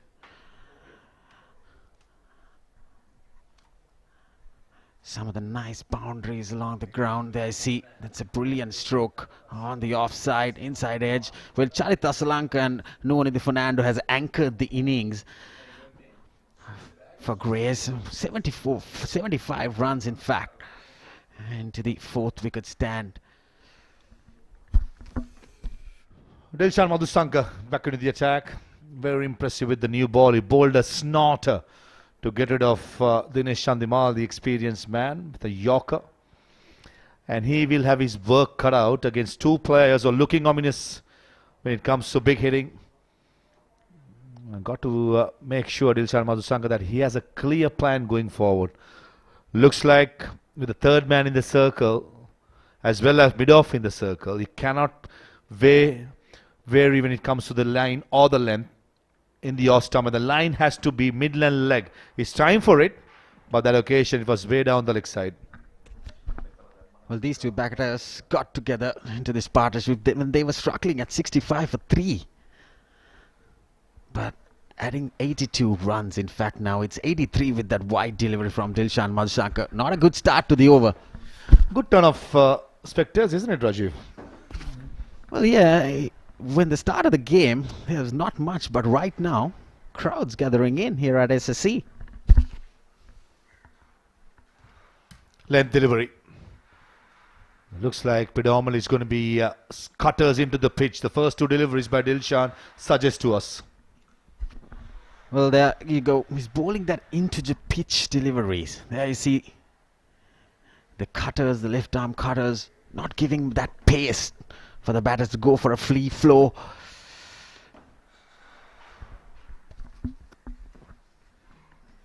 Batting deep in his crease, Noni Fernando is expecting anything short to play the flat back stroke to the offside or the crossbar. That's beautifully hit. Oh, extra cover into the grass banks. Pace on, goes the distance. Well, with that 6, they brings the 150 and the 50 as well. For Noni Fernando, what a clean strike. The inside out. There you see. Oh, extra cover. That time, the pace up delivery. Touch of Mahalaja Vardhana, isn't it? Such a beautiful shot.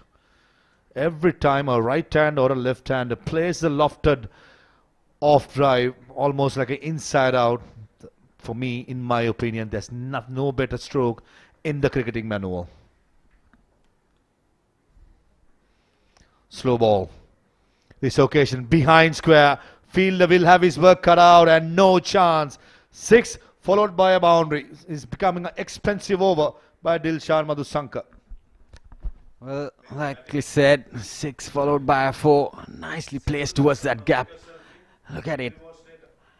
His intentions were to play it along the ground towards that gap. Well, there's enough firepower. This electrifying SSC outfield. Don't think Villalage has got the angles right when it comes to the sweeper cover field, and now he has moved finer towards third man. Beautifully played again. Lasun Shanaka does the fielding. Well, Nuno Fernando is middling the ball well today. Well, what a great knock. And this partnership is eyeing to that 100-run mark. 94 runs. What a platform they have made here. Charit Asalanka, 1 hit away to bring up his half century as well, just like Nuno Fernando. Deep mid, deep square leg, long on, long off, sweeper cover the 5 fielders outside the circle for the left-hander. Slower delivery down the leg side, and the short fine leg fielder Kusal Janit Pera. He's just a mere spectator. Well, Dilshan Madhusankar he has mixed bagged his over so far, but he's been little wavered. Now this occasion, the left-hander Charit Asalanka on strike there. He's straight down the leg side. It's a free flow. He's much aware that he has the short fine fielder, but he's straying down the leg side. Poor delivery, Rajiv. Got to be said. Execution, planning, very poor.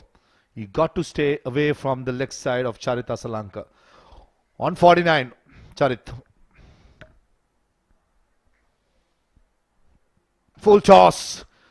Flat bats it and brings up his half century in style with another boundary. Take above the skipper of the Greys, Charit Asalanka. Well, Charit Asalanka gets into his half century with that full shot, full delivery. 20 runs coming off that over. Very expensive over. Well, there's he. Free flow on the onside.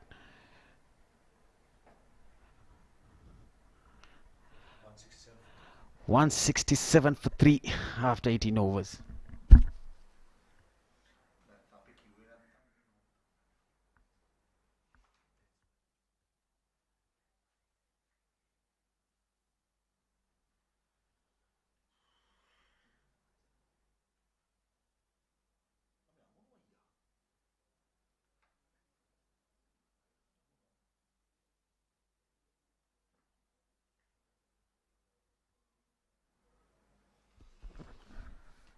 Partnership 102 of 63 deliveries. Nunindu and Charit Asalanka pace their innings beautifully.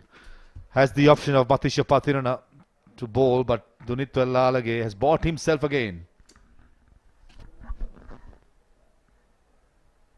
Well, in his previous over. Well, switch hit. Just 2 runs in his previous over, Maha. The first 5 deliveries were very good. The last ball, trying to fire it up, got himself as a full toss, and then he was hammered for a 6 over mid-wicket. But he's taken that gamble again. Oh, extra cover. Couple of boundaries and trickles away. This is going to be an expensive over. Dunit Vellalage had the option of bringing Matisha Pathirana, who has made a name for himself bowling at death overs. Probably not trusting Matisha Pathirana, bringing himself as a skipper. And the first 2 deliveries has gone for a 2 and a boundary. Well, expensive start to the penultimate over. Well, that's what I said. He's taking that gamble. Now he's paying the price. He's conceded 36 runs. There's still 4 balls left. Change the field. Deep square leg comes in. And extra cover drops back to the boundary. Valiant attempt at short extra cover. Should be just a single. Now, Nuno Fernando comes back for the second run. Showing some good intent when it comes to running between wickets, both these batters.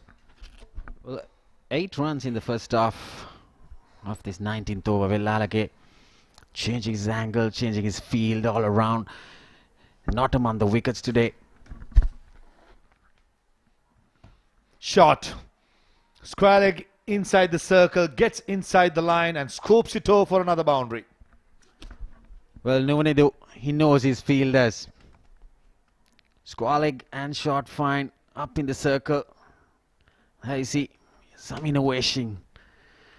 This has been a very, very good outing for Nuvanedu Fernando. He's moved to 69. Excellent shot. Calculated risk.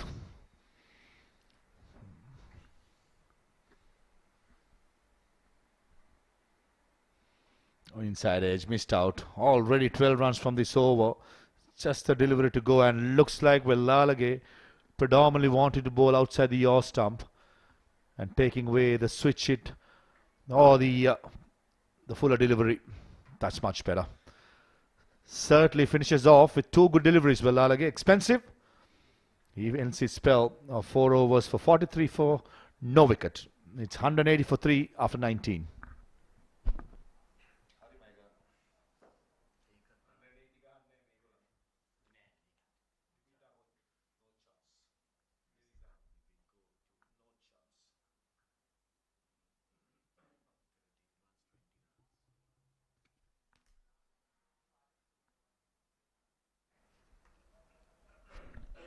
Look at this partnership. 114 runs. What a platform. This 4th wicket stand, these two batters. 68 balls, 114 runs. And both of them got into their half centuries and still carrying along. With the last over coming up. And then Maha last 2 overs, they've conceded 33 runs, the Blues. Brilliantly placed innings by both these players. Both understanding the situation when they walked in and now reaping the rewards for all the hard work they've done in the beginning. Here comes Matisha Patirna with Dilshan Madhusanka only getting 1 over. A question also will be asked with the tactics of Dunit Vellalage of using so many bowlers, and most of them have not bowled their quota. Madhusanka 3 overs. Looks like Matisha Patirna is finishing with 3. Vellalage himself bowling himself out with 4 overs. And none of the other bowlers have bowled their quota. So sometimes when you have too many bowling options, you get confused. I think that's one of the reasons why the scorecard looks at 180 for 3 rather than trusting your main bowlers. Into the pads, just a leg by. Probably, I feel that Maha, they should have bowled Wandase in the 4th over. He has bowled well. Well, he's wicketless yesterday and today, but still, inside his 3 overs, he has just conceded 22 runs. But Vellala should have brought him back. Wandase probably in before the 16th or the 17th over. Yeah, it's a learning progress for the young man, Dunit Vellalage, leading a quality side for the first time. He will learn. Certainly a leader. He has captained the under-19 side as well, in the national level, the college level. Probably overawed by the situation. Projected score 199. Slow ball, picks it early. And Charit Asalanka deposits it over mid-wicket for a maximum. Well, that's his favorite shot, favorite area, the mid-wicket. There's a fielder inside the boundary, but still though, that was a slower delivery. Picked it. There's it. Dispatches it. Beautiful shot over mid-wicket. Charit Asalanka will play that stroke in his sleep. That's his favorite area, and Matisha Patirna got to understand quickly that mid-wicket, to give the length to Charit Asalanka, you are asking for trouble. In my opinion, bowling outside the yaw stump Yorkers is a far better option than trying to bowl straight. I think with the movement in the field, looks like Matisha Patirna is going to do the same with 3rd man in the circle and the deep fielder behind cow point, as well as one in front of square. At the moment, Vellalage looks like from mid-off dropping back to long off. So 3 fielders outside the circle in the offside. So the line naturally got to be outside the off stump. Deep mid, deep long on, as well as square leg and a fine leg who's in the circle. And Charit Asalanka, to counter it, he is batting outside the off stump. This is smart thinking by the white ball skipper of Sri Lanka. In the air. Dhananjay De Silva says mine, a short extra cover. And takes it safely in the end. And Matisha Patirana has the last laugh with the big wicket of Charit Asalanka. Well, Asalanka going for his favourite shot there, trying to hoist it towards the leg side, getting that leading edge, the top edge, and paying the price. Very good catch. He had some yards, Dhananjay De Silva. There you see, that line, Maha, you said, is perfectly executed by Matisha Patirana. A very good judge catch. Well, Asalanka departs a valuable knock for 59 of 34 deliveries, 187 for 4, the GREYS.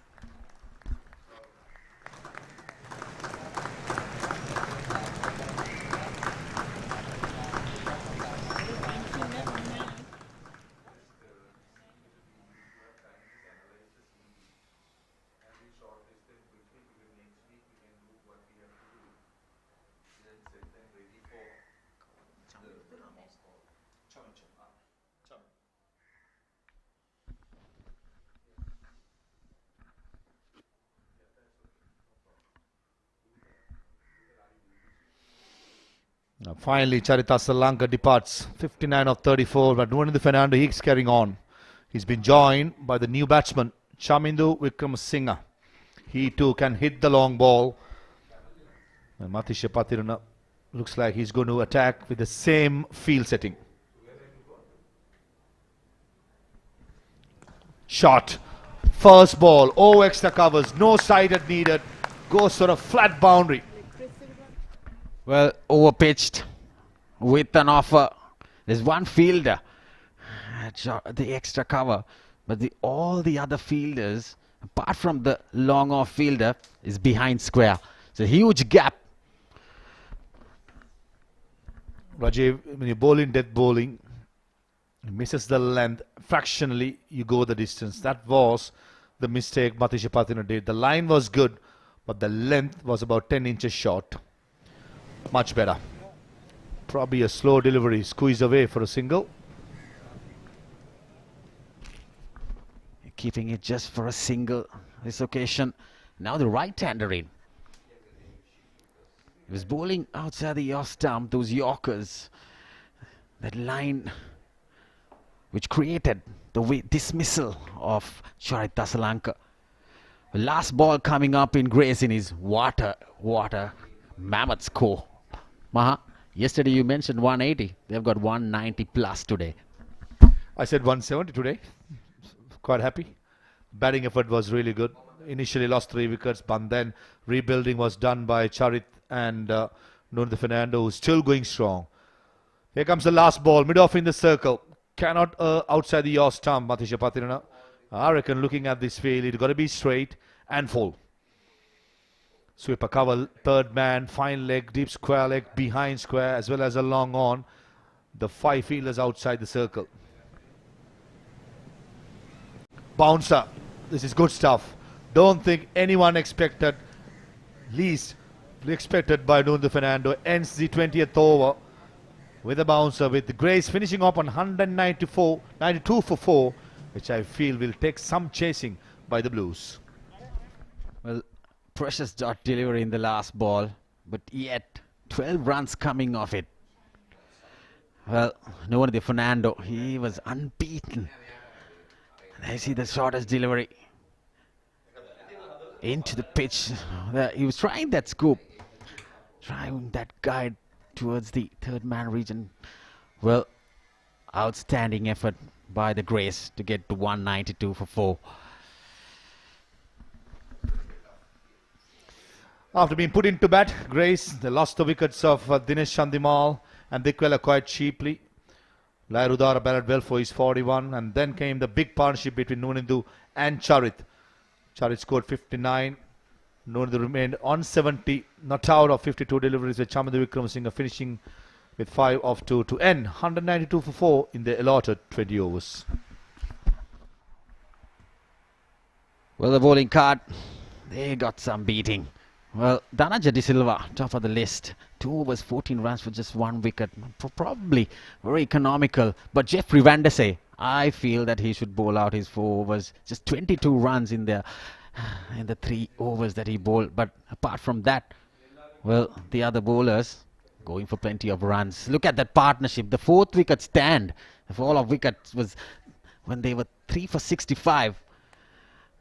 122 runs. Well, Niroshan Dikwala and Dinesh Chandimal walking in, the openers.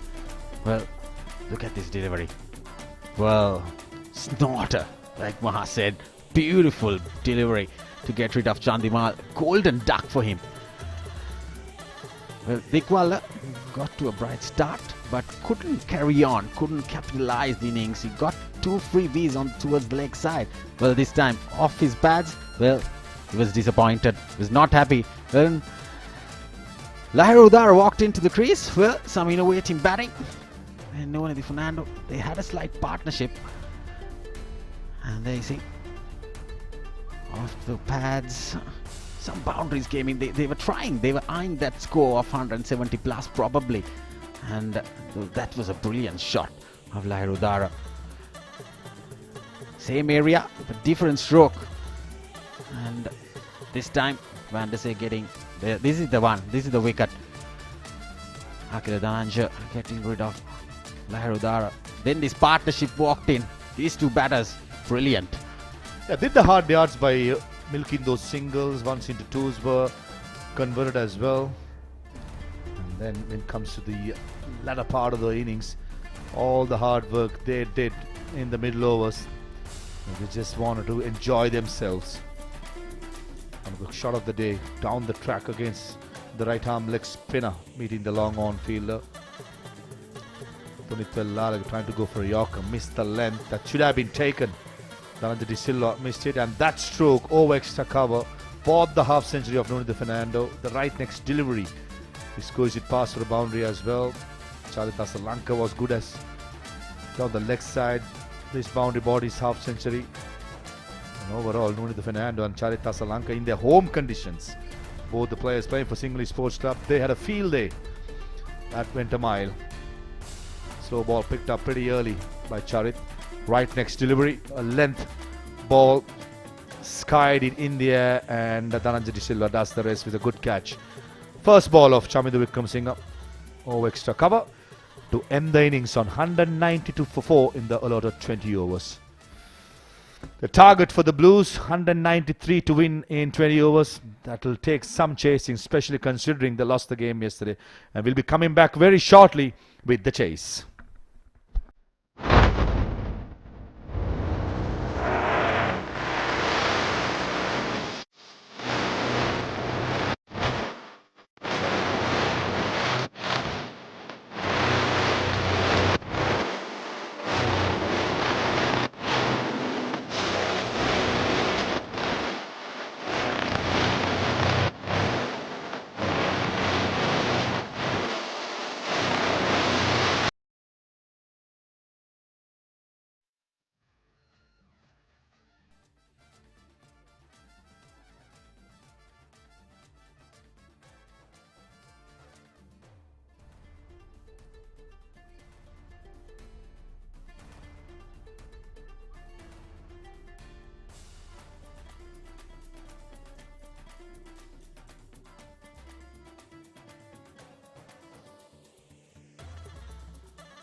back. It is for the second session or the second half of this game of this SLC T20 League 2025. Blues versus GREYS.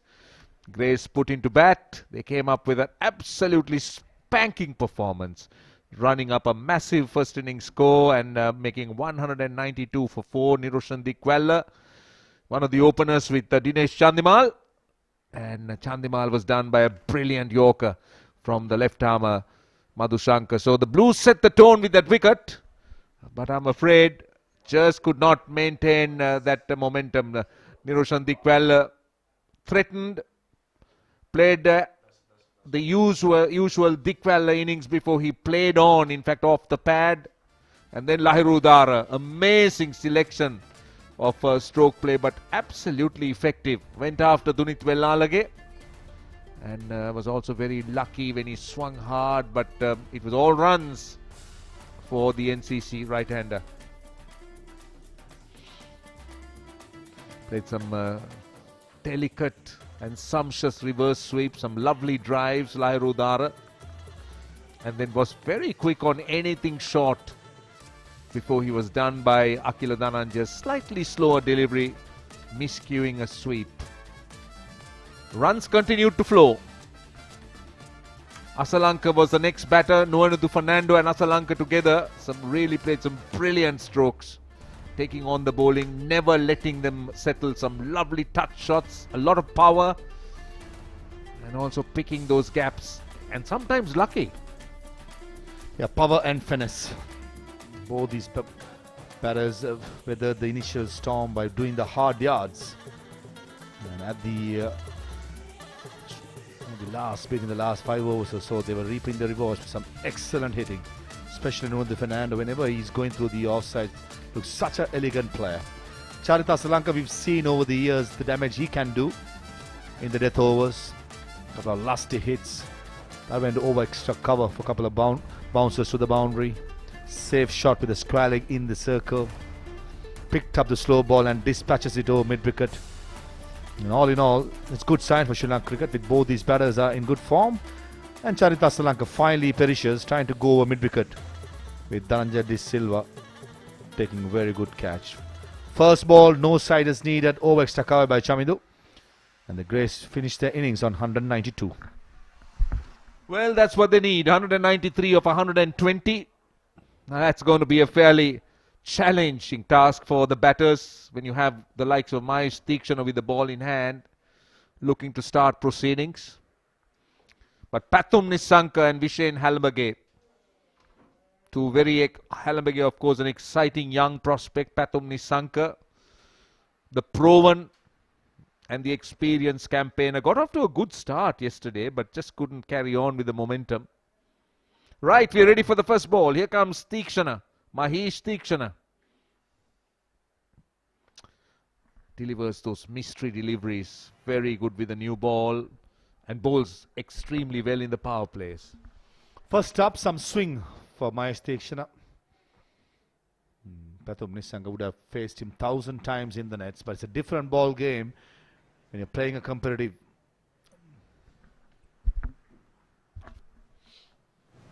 Again, now, how about that? I think swinging down the leg side, but the point you made about that movement, the swing that he gets with the new ball is very, very apparent here. Yeah, down the leg side as usual. Niroshan Dikwella thinks everything is out. Now Theekshana was quite sensible. He knew straight away that it was firing down the leg side. Just short of a length. But again, you could see that he's bowling at his usual pace, must be touching that mid-90s to the high 90s. The first two deliveries, fuller swing, that one slightly back of a length. Vishen Halmage, the partner of Pathum Nissanka. Friendly full toss. Doesn't put it away as he would have liked. In fact, will be happy with a single and he gets off the mark. This will be a testing period for young Vishen Halmage. Probably wouldn't have faced the quality of Mahesh Theekshana's standards before in his young career. The leading bowler in the T20 setup, Theekshana, he'll probably fancy his chances against Halmage. with a full swinging delivery. But an extremely talented player, Vishen Hallenberg. Oh, that ball came back. Was initially playing on the length, and then that ball came back a lot. He was shaping to play the cut. I had that feeling, Roshan, it was coming. You know, that moved viciously. Probably the length could have been slightly fuller, but nevertheless, movement certainly to encourage my Stakshana. Oh, misfield. I think it's a Shan Malinga at square leg, residing in a single, and the first over comes to an end. 2 for no loss.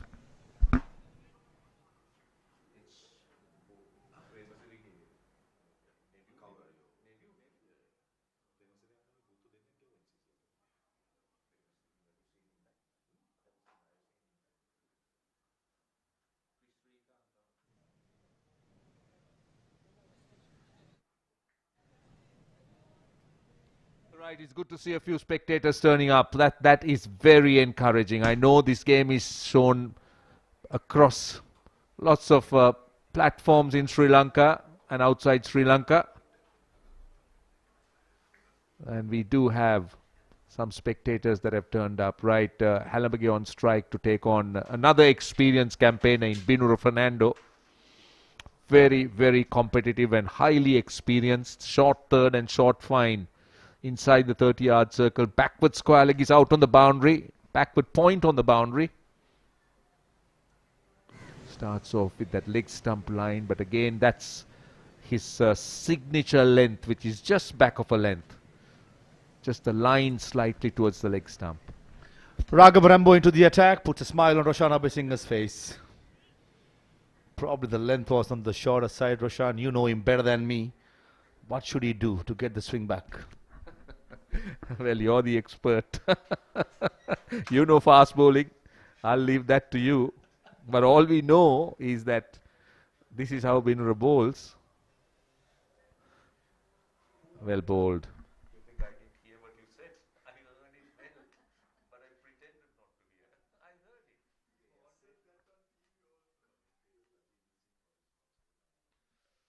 There you are, you could see that. Just a bit of hint back into the right-hander, slightly fuller. Yeah, as soon as the ball is slightly fuller, there was movement for Binura Fernando. With the new ball, he will probably wanted to swing a bit back of the length. Once the ball gets older, watch out for those slow ball cutters, which Dushmantha Chamira bowled really well yesterday. So with the height, that's the extra bounce, that's the advantage a fast bowler will have.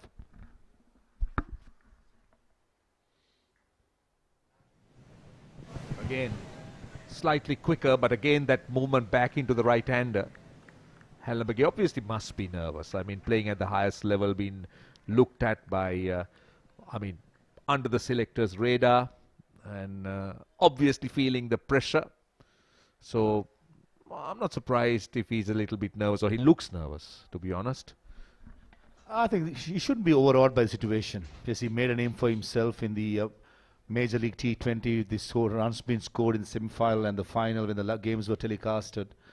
But this is the real test. You're playing against the cream of the setup of Sri Lanka cricket. You need to give yourself a little time. It's not about like club cricket to go out there from the first ball to word go. But it's a different ball game when you have the cream and you have a bowling lineup such as Binura Fernando, Shan Malinga, Mahesh Theekshana, V.S. Kant, Ramesh Mendis. All these players are proven customers. So the young man got to make sure that he lives in the moment and give us a chance, but give him some time to get used to the conditions. Right, on the topic of Binura Fernando, into his fifth ball, it's been a good over so far. Nissanka gets an underage, I think. Completely wrong foot at the keeper. Well, it's bias. For a moment, I thought that he underedged it because the ball didn't bounce. It was leaving the right-hander. And completely outsmarted Niroshan Dikwala. And also Niroshan Dikwala was probably going towards the leg stump. Not too sure whether he picked it early.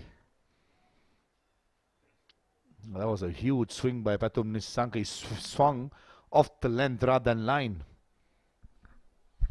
So last ball of the over. He's got the man at backward square leg. Short third and short fine leg in. This time on the leg stump, that's asking for trouble. And Pathum Nissanka working the angle and working the field, gets a boundary. 13 without loss at the end of 2.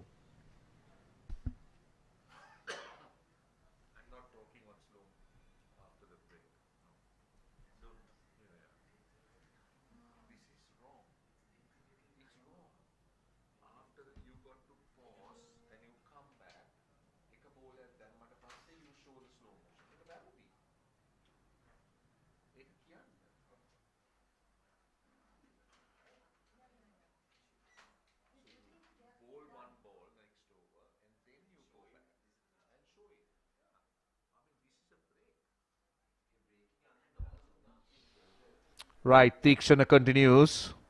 This is a bold shot, really bold shot by Halambage. Will just bounce and go over the line, but that will make him feel really good. Once, for the first time off the middle of the bat, he was searching for it, and he gets it. Kept his shape really well, young Halambage. Looking for swing. There was swing, but the main part was the body positioning and the swinging through the line rather than slogging. Much better by Vishen. Boundary to start the over. Runs and good fielding. Well done, Binura. Did extremely well. Raghav does well and he loses his trousers as well. I'll tell you what, that's a big effort. That's a big effort. Binura Fernando getting down. He's a tall man, 6 feet 7 inches, and had to get down on time and did well. Did very well. They did really well to hold on to the pants there. Close, close, close. Probably the height. Probably the height, which I thought umpire was spot on, but the line was going towards the middle stump. Let's see. Yeah, I think it's the height. I think it's the height. It was very tight. It could have gone either way. It could have been an umpire's call had there been a referral. Tell you what, Roshan, Hawkeye would have had other plans for that. Initially, I thought that was on the flap of the pad. That was on the knee roll. Risky stroke. Lucky to be out there, Pathum Nissanka, in my opinion. Yeah, you're right. That was a very close one. Very close one. Lyndon Hannibal just making sure that he's absolutely convinced before he rules a batter out or not. On that occasion, not convinced. So just let the batter have the benefit. Nissanka goes. This time behind square leg. That's a boundary. That's what he's been looking for. He's been looking to express himself and gets the length to do that. Pull the length back this occasion, Tikshana. But Pathum Nissanka probably was expecting it batting deep in his crease. Nishan Malinga at square leg. That was a brilliant effort. But Pathum Nissanka, when he gets some part of the bat, most of the occasion, it runs about the boundary. Yep, timing was good. Went all the way. Get a single. This is a good over. 12 runs off it. 25 without loss.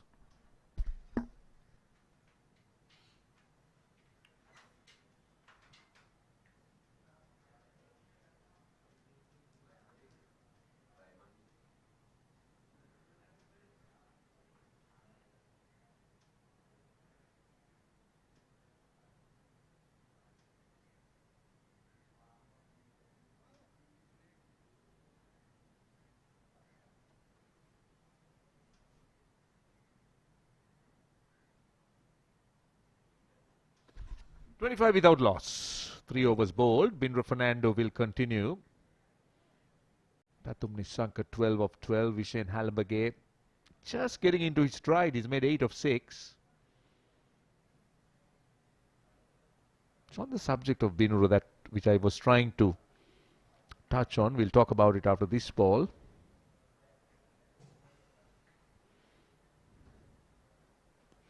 This is a short delivery. That's 6. Hit with a lot of power. That was short down the leg side, and Pathum Nissanka pouncing on it. A meat and a drink for Pathum Nissanka, these kind of deliveries. When he hits it, it stays it. Picked up the slow ball early. No intention to keep it on the ground. That went a long distance. Would have easily cleared any ground in the world. Into the grass banks. Pressure on the bowler early on. And automatically or naturally, straight away, the mindset of a bowler is to survive, try to minimize the damage. And this is where Pathum Nissanka can pounce on. Yep. Now let's see what Binra does here. Now he's an experienced campaigner. So it is interesting to see how he reacts to the situation. Nissanka's got a 6 off the first ball. What will be the comeback? This time on the bounce to the man at backward square leg. Binra Fernando just again on that leg stump, but didn't give him the pace. I think that Nissanka was looking off for the space. So on the bounce. Yeah, noted the Fernando at square leg. He was charging in somehow to get to the catch. But luckily for Pathum Nissanka, he didn't time it that brilliantly. Attacking the hip area of Pathum Nissanka. Not too sure if Binra Fernando is doing it deliberately. But probably, in my opinion, that's a wrong call against Pathum Nissanka. Swing and a miss that time. Vishen Halabage looking to play that big swing over mid-wicket, mid-on, missing it completely. Swinging in hope rather than being tactic here. I think with the left armer's angle going through the offside would be a better choice for young Vishen Halabage. This is where his experience, his thinking pattern will be tested. Binra Fernando, plenty of experience in international cricket, bowling against top quality players.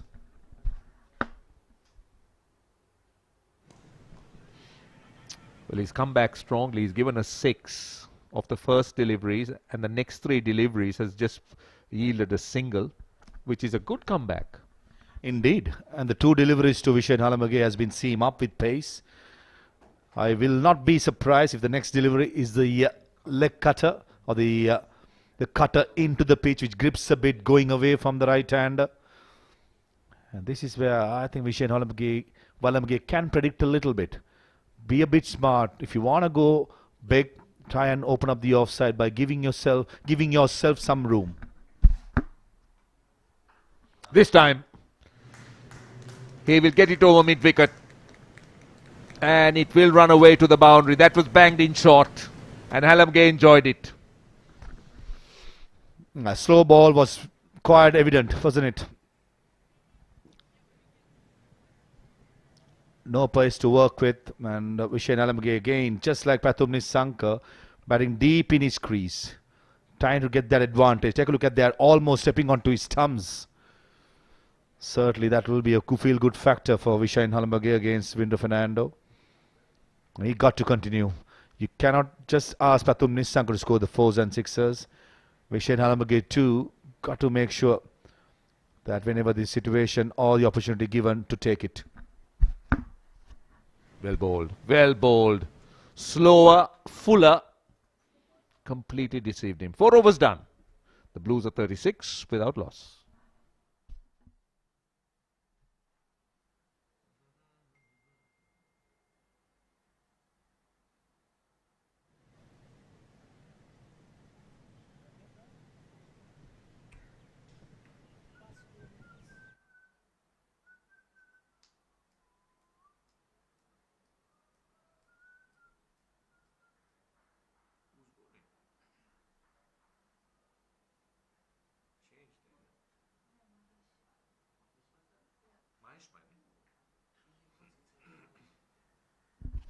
Four overs 36 without loss.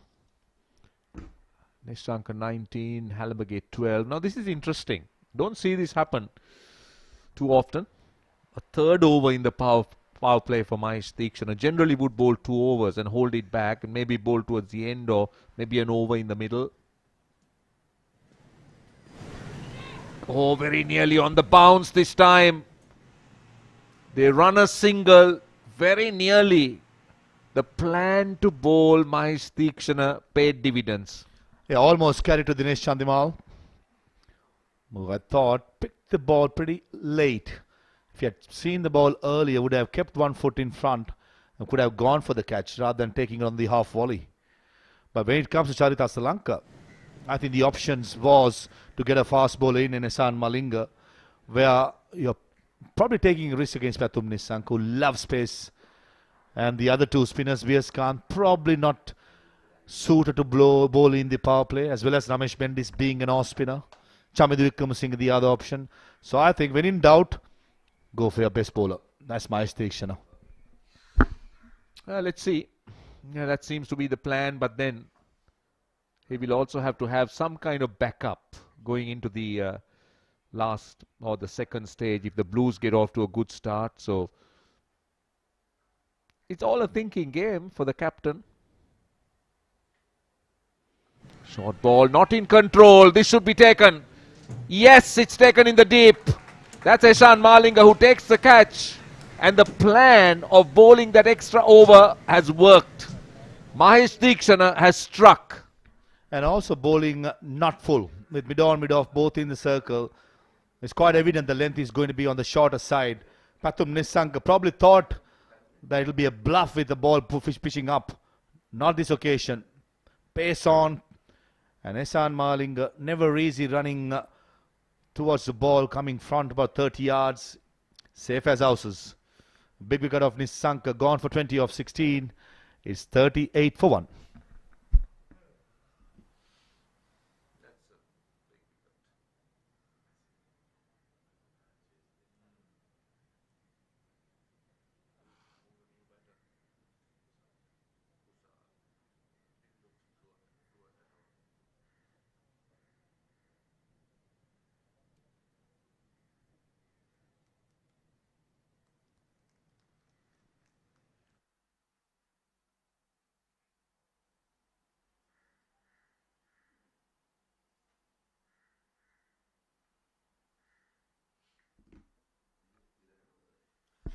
Kusal Janit Pereira is a new batter. The Sri Lankan selectors and the Blues would love to see this man playing one of his signature innings. Such a devastating player on his day, can take on the best of bowling, can destroy them, and can and that's, I think, sliding down the leg side. That's very well bowled. The first delivery from round the wicket. It's the angle and push through quicker. Right smile in Kusal Janit's face. Probably we didn't expect the ball to come this quick. Deekshana almost like a medium pacer. Hurrying things up, coming round the wicket. Change the field. Mid-wicket drops back and mid-offs comes into the circle. So the length, I reckon, is going to be the same as Pathum Nissanka, Roshan. Yeah, that is the length. With mid-on and mid-off inside the circle, he will look to bowl that back of a length delivery. Showing his entire repertoire, isn't it, Mahesh Deekshana? This was the wicket of Pathum Nissanka. Top of the bat, almost near the maker's name. And Esan Malinga. That's a good catch. Never easy. Never easy running forward. Last ball of the over. Hell of a game. 12 of 11. Doesn't beat mid-off. They'll get a single. And he'll end a very good over. Just 3 runs off it. 40 for 1 at the end of 5.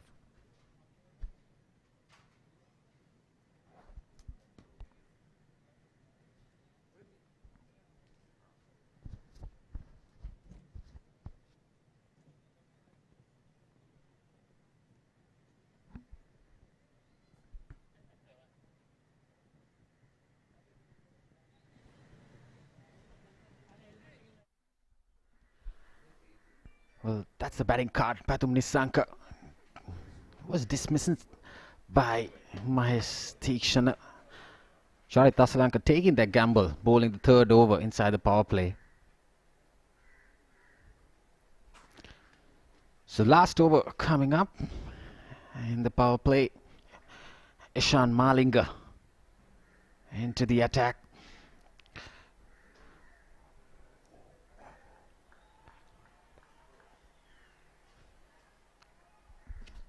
He's a bowler who's made an impact in recent times, especially with some fantastic spells in the death overs in the games that he's played. Oh, what a shot! What a shot! That's a beauty from Vishen Halabage. Has that gone all the way? Yes, it has. What a pickup hit! Well, Ishan Malinga, not a good start to his spell. Short his delivery with an offer. There you see. Nicely hoisted towards that squalic boundary. Vishen Halabage gets its first maximum today.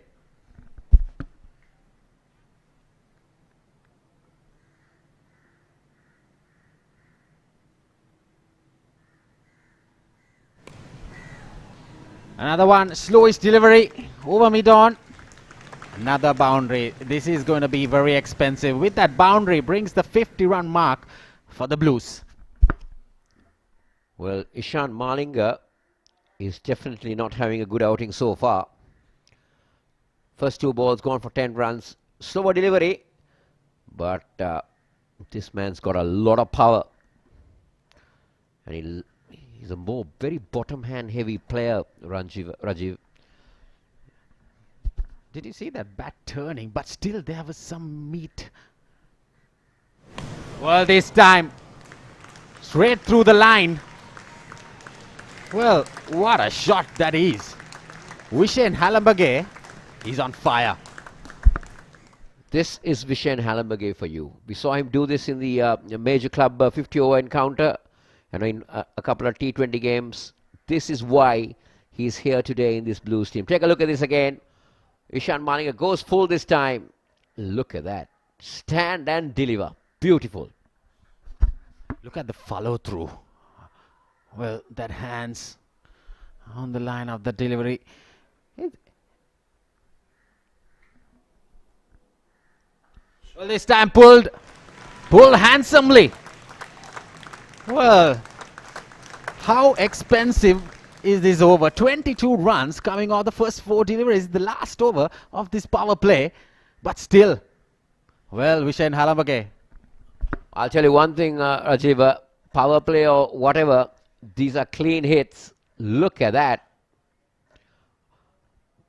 Positioning that weight onto the back foot and getting enough bat on that to take it over. Take a look at that again. Sits right back in his crease and gets maximum time to play that shot. Well, Ishan Malinga is on pressure now. Foolish delivery. The youngster putting the experienced fast bowler into immense pressure.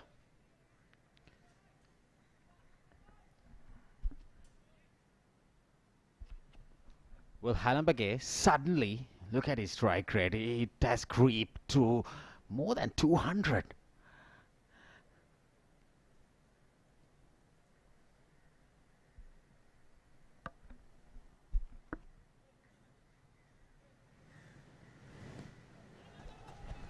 Well, this time he perishes right down at short third. Mahesh Theeksana picks up a clean catch. Well, a slowish delivery into the pitch. Vishen Halabage opting to go for that scoop. Probably that late cut shot. It was short outside the off stump.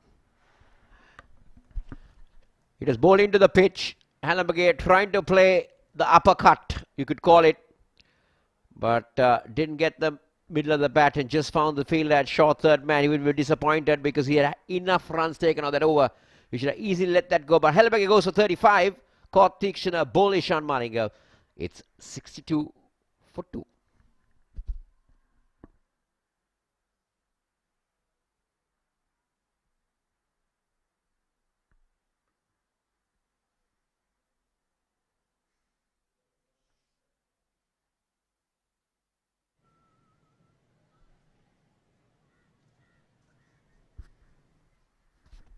So Ishan Malinga had a mixed bag in that over. He started off badly but ended off very well. This is the first ball. It went for 6 over mid-wicket. And the next one was pummeled away for a boundary.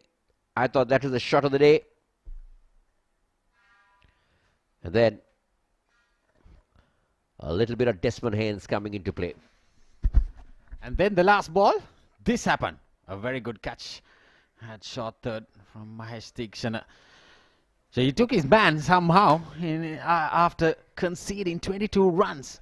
Well, spin been introduced, especially when Kusal Janith is out there. Off spinner Charit Asalanka, the skipper, into the attack just after the power play.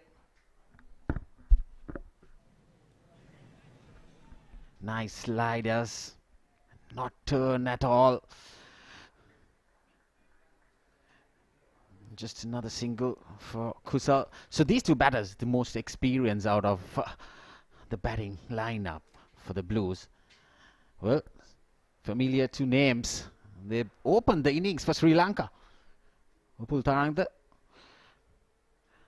And the coach, the chief selector, and a quick single. Safely home, Kusal Janith. Well, Sana Jayasuriya. And Upul Taranga having a cup of tea. Kusal Janith's been quiet. He's really struggling for rhythm at the moment. This time he goes for the switch hit and gets a boundary of Charit Asalanka. So Kusal Janith is trying to make a statement here that he is still a very worthy T20 player. Look at that. Switch hit. Very well done. Well, yesterday these two batters had a runner ball knock. Today they need to improve. Probably that's what the idea is. Pull towards the square leg region. Just another single. A very good over for the Blues so far. 7 runs coming off the first 4 deliveries. There, see the equation. 124 runs, 80 balls. Plenty of action to play.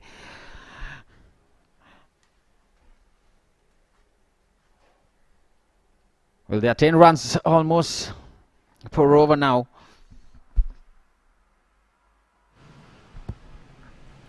Another easy single for Dhananjaya De Silva. Look at the current run rate, 10.35, probably the asking rate at current stage. They need 193 for victory.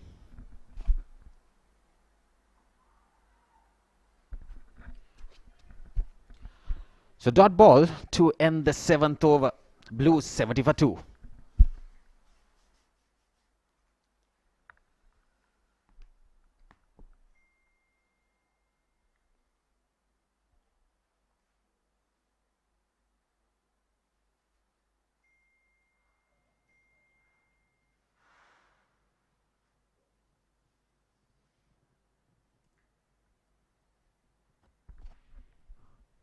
The crowd turn up has been exceptional for a certain instance. What I thought, there was not much crowd when the game started, but now there's a slight build up. Now here's a man with a lot of potential. Vijaykant Vijaykant. Hails from the northern part of Sri Lanka. Pulls his right arm leg spin. Played in the LPL and well, he was very good in the 50 over format, picked up 16 wickets. Vijaykant, he was bowling well throughout the tournament. This is his opportunity.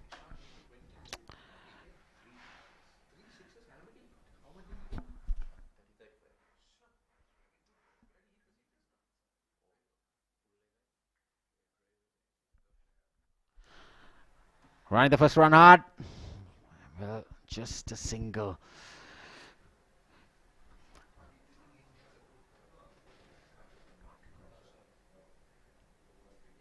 Well, now it's the middle frame, Kosala, that these two batters, they were in a similar situation yesterday as well. The acceleration, well, nicely guided. Just another single. Yeah, quick one. So this is the moment that the acceleration should happen, or they should maintain the run rate. But these two batters dealing with the singles, odd boundary, you can get it, but even though that's a quick single.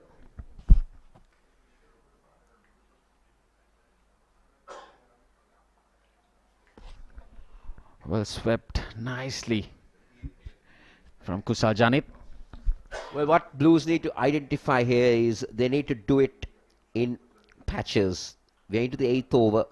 Where would they want to be at the end of the 10th, 13th, 15th? And how long, how deep they want to take this game. Just another single to get to that total. How much per over are they looking at in the final 5? These are things that they need to really start calculating now, rather than just let the game flow and then decide, okay, we can get this at the end. But they need to set targets for them. Kusal Janit is the perfect man to do it. They need the boundaries to come in. They need to look at something around 8 runs and over to keep them done. End of the over, 8 done, 76 for 2.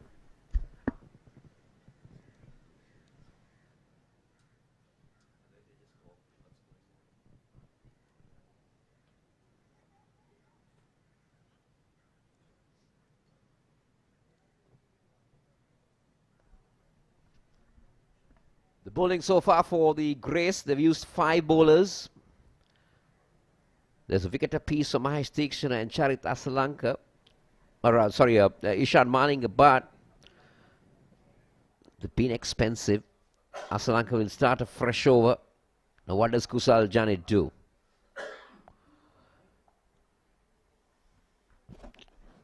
Now Charit Asalanka is not a big turner on the ball, Rajiv. He'll keep darting it in. But he will bowl it slower through there. So he will variate.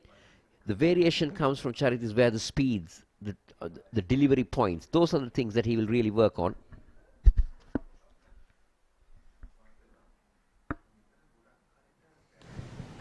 Well, this time over extra cover. First run hard, just keeping it for 2 runs. Well, rightly said, they need to have a partnership first of all. They're fairly new to the crease. They need to build up a partnership, go in patches, Kosala. Mainly they need to maintain the run rate.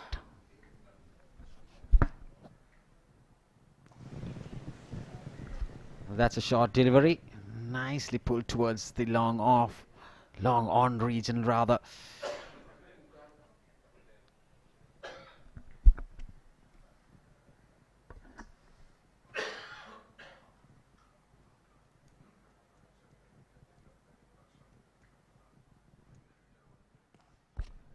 Well, over extra cover this time. Well, that's some boundary they required every over. Making some room, Kusal Janit. There you go. Making some room. That gap extra cover. There is no field out there in the boundary. Shamida Wickramasinghe, diving effort. But ball wins the race. Well, this time, handsomely, again, too long on. Turning out to be a very expensive over. Kusal Janit, he's on a charge. So this is the Kusal Janit that the world of cricket would love to see. He's a very explosive cricketer. Look at that, down the track. And gets underneath that one very well. He watched the ball right to the end of the bat and made sure that he had to go at it. Expensive over from the Sri Lankan captain. And they will pick up only a single. The 9th over comes to an end. The Blues are 91 for 2.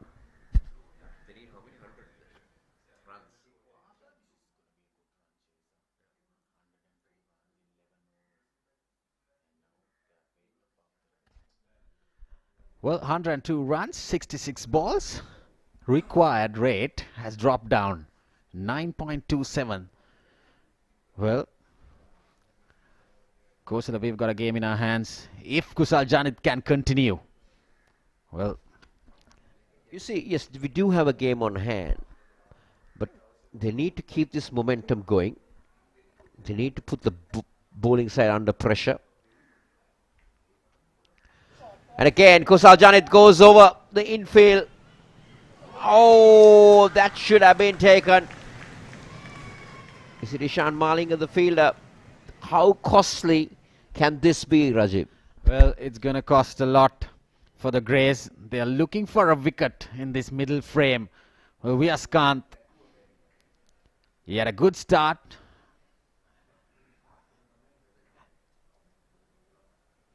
Well, that was nicely swept, fine. Fine to a boundary. Well, Kusal Janit, he's in good touch today, isn't it, Kosala? Yeah, this is the damage that he can do. As I said, how big is that missed catch? How costly can that be? Because Kusal Janit is a three-dimensional player. He has shots all around the park.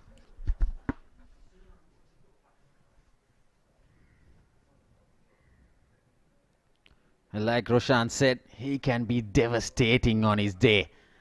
Chance given, dropped, he might capitalize. He's a very dangerous player. Yeah, you can't. There you go. This is the drop catch. He did very well to get there, Ishan Malinga, but then the dive in, just that hands, maybe it was hard hands and it just popped out. Probably he took his eyes off. Just another single. So Dhananjay De Silva dealing with singles. Well, he's doing the right thing. He's getting Kusal Janit on strike. That's the key. Because he is now the man who looks like taking the bowling on after the dismissal of Pathum Nissanka. Well, almost 9 runs required. Well, another misfield. Sloppy. The Greys. A drop chance, sloppy fielding, not helping them. Well, 9 runs almost per over. Very gettable if you have wickets in hand at SSC. Plenty of gaps. And the wicket seems to be very good. Well, 10 done. Blues exactly 100 for 2.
Welcome back. That's a look at the game. At the end of 10 overs, the Blues, I think, have done quite creditably here, Maha. 100 for 2. So, which means they're looking at 92 runs in the last 10 overs. So, 92 of 60 balls, very gettable with wickets in hand. And we're talking about two set batters. Kusal Pereira gradually getting into his stride. He's made 30 of 17. De Silva 9 of 9. Young Vishan Halambage was excellent in that over going after Eshan Malinga. But he'll learn because he gave his wicket away. But he will understand the importance of putting a price to his scalp, whether it's a T20 or a test match. But it's beautifully said. Ramesh Mendis comes on with his off spin. And Kusal Pereira, the batter on strike. It's a spread out field. Point, backward square leg, mid wicket, long on. And they also got a long off out. And oh, Binura puts it down. That should have been taken. That should have been taken. No excuses at all. Oh, Raghava Rambo, what have you done? Previously, saved couple of runs, same place at short fine leg. This occasion, he drops probably the game. Kusal Janit Pereira is the last batsman in the world in this form to give him another chance. Ramesh Mendis, what a start that would have been. First ball wicket. Binru Fernando will be very disappointed. Kusal Pereira just looking to play that little paddle. But Ramesh Mendis, I think he's ideal. The lengthy bowls and the pacey bowls. We do know that at test match level he was found to be bowling a touch short. He was scored off in certain games. But here I think the pace, the lengthy bowls, just back of a length, not easy to score off him, might be quite handy. Cleverly bowled. Very cleverly bowled. This is an impressive start by Ramesh. So far 4 deliveries, 1 turn. And Kusal Janit Pereira is itching. He's living a charmed life out there. Twice been dropped. Probably fancying his chances. Trying to go to play a big shot. Excellent stuff by Ramesh. 5 deliveries, 2 runs. Can he finish strong? Yeah, he's been impressive. I think I get the feeling that he's remodeled his action just a little bit since being left out. That's what Kusal Pereira has achieved so far, striking at close to 150. And he finishes well, finishes strongly. Just 3 runs in that over. That current rate drops under 10. It's 103 for 2.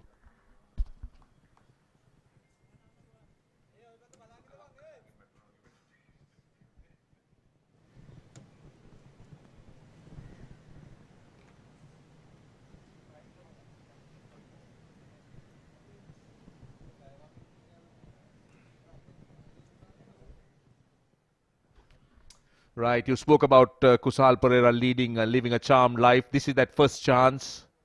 Eshan Malinga just couldn't hold on. And this one, Binura Fernando, both very catchable.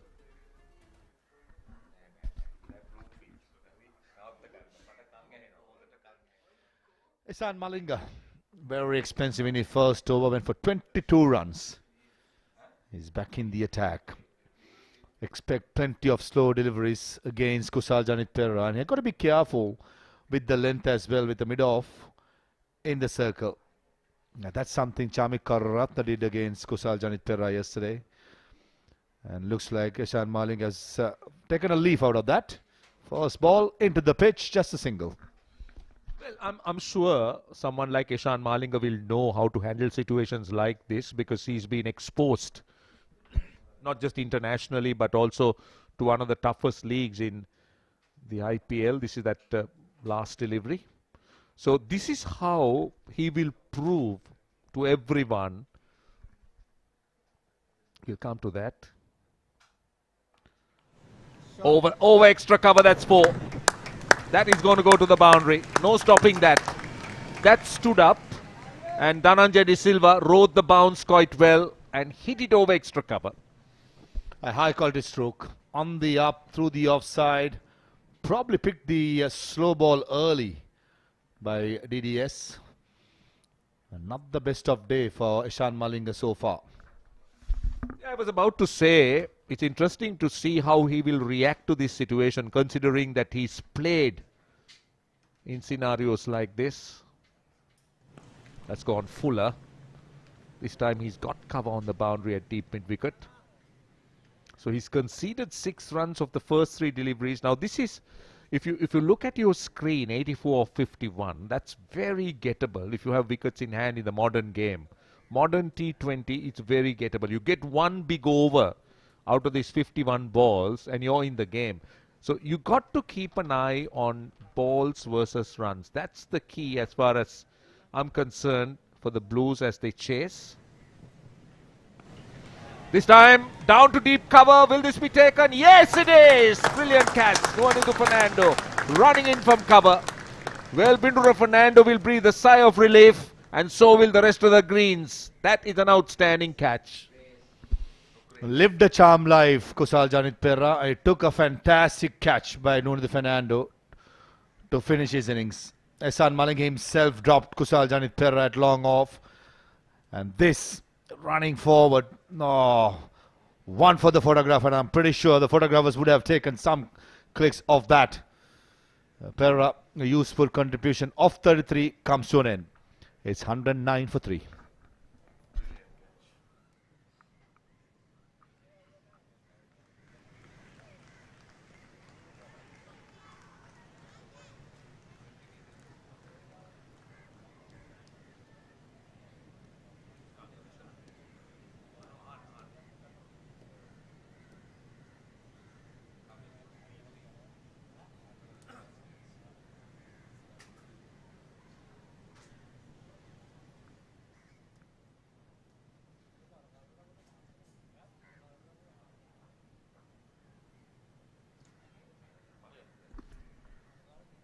It's 109 for 3. The 2 worms will just keep an eye out for that.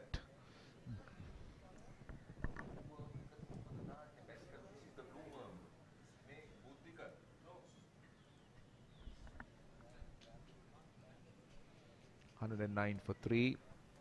Will the grey and the blue worms just hugging each other? An Wickramasinghe, the new batter who kept wickets. Starts with a short one. Has he cleared it? Has he cleared it? He hasn't. It's taken again in the deep. 2 wickets of consecutive deliveries. An Wickramasinghe anticipated the short delivery, looking at the field with mid-on, mid-off, both in the circle with a deep mid, deep square leg and a deep fine leg. He knew the short ball was coming. And he was anticipating it, positioned himself well for the stroke, and I thought he made decent connection. But only at the height, not the distance, and Nuno Fernando, that's his 2nd catch in consecutive deliveries. Wickramasinghe gone for a golden duck. It's 109 for 4.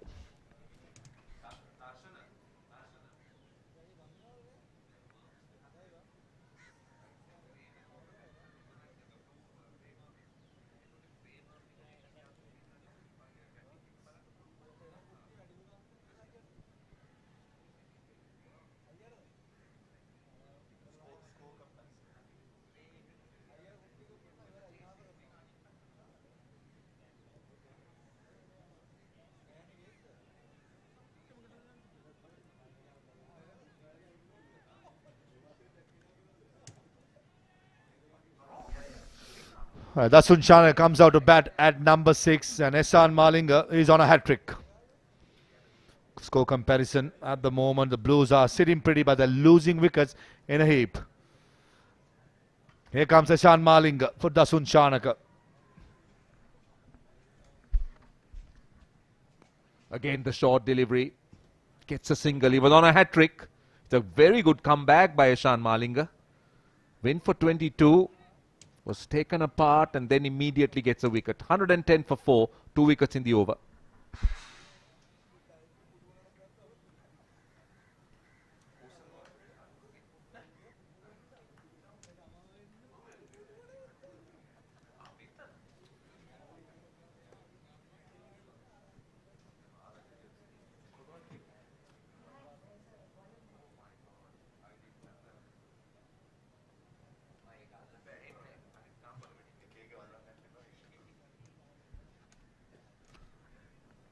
Right, it's good to see some spectators. That's very encouraging. Let's not forget this is the SLC T20 League 2025.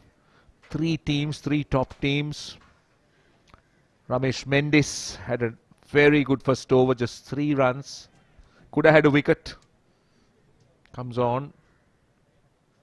Dasun Shanaka will be looking to play shots like that. He's a good sweeper. He looks to go over the top, but generally intimidating as a batter. At the 10th over, the Blues were on a cruise control with 100 for 2, going really nicely and smoothly.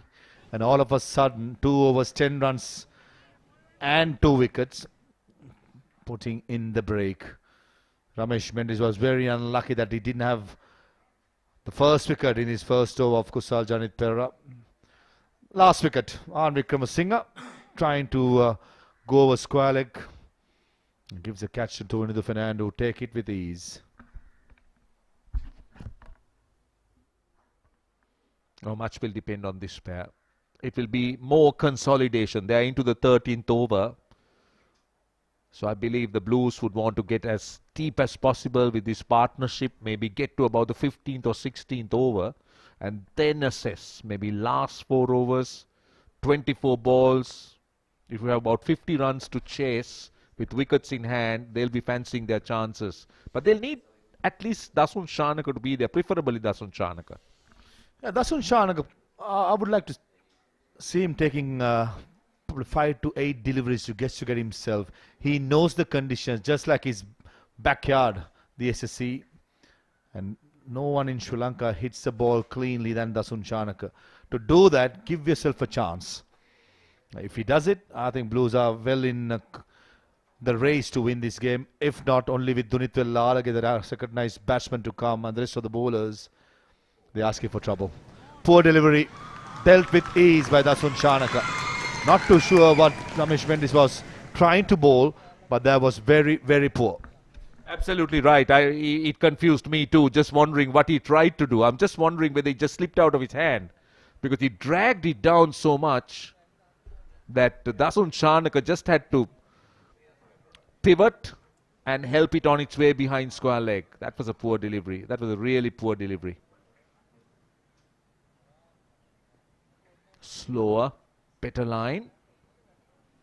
They'll get a single. It's 117 for 4.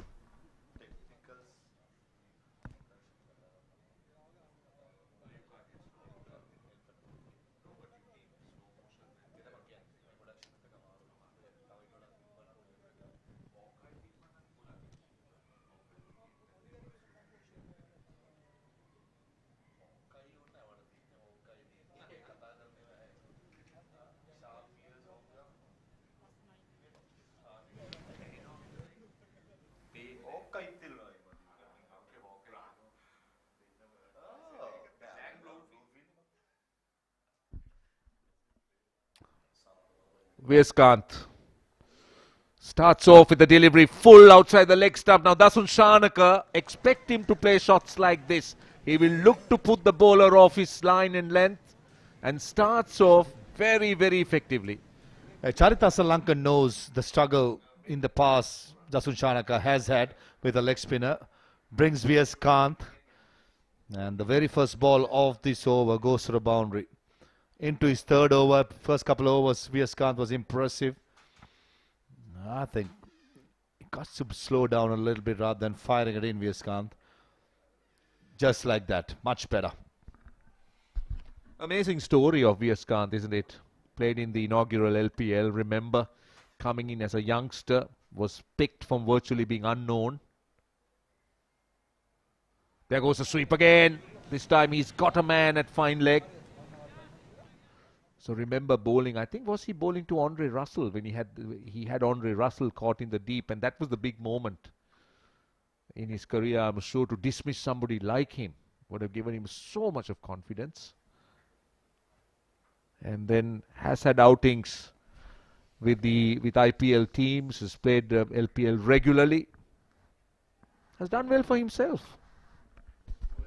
Last delivery, Nurishan Dikkal picked up the ball, fingers pointing up. Don't see that often in subcontinent pitches.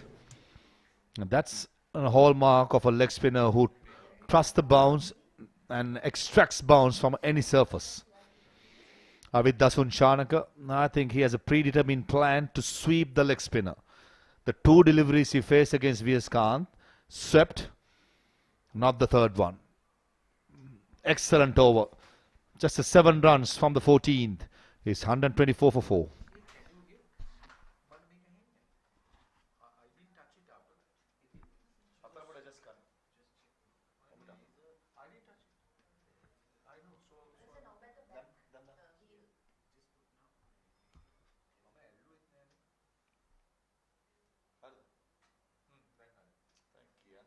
Subtle hand, subtle fingers, one nipper.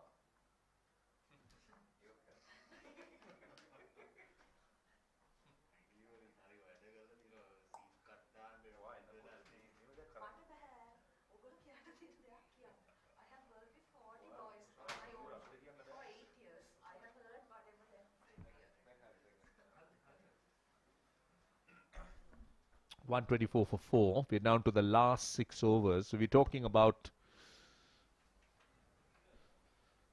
36 deliveries.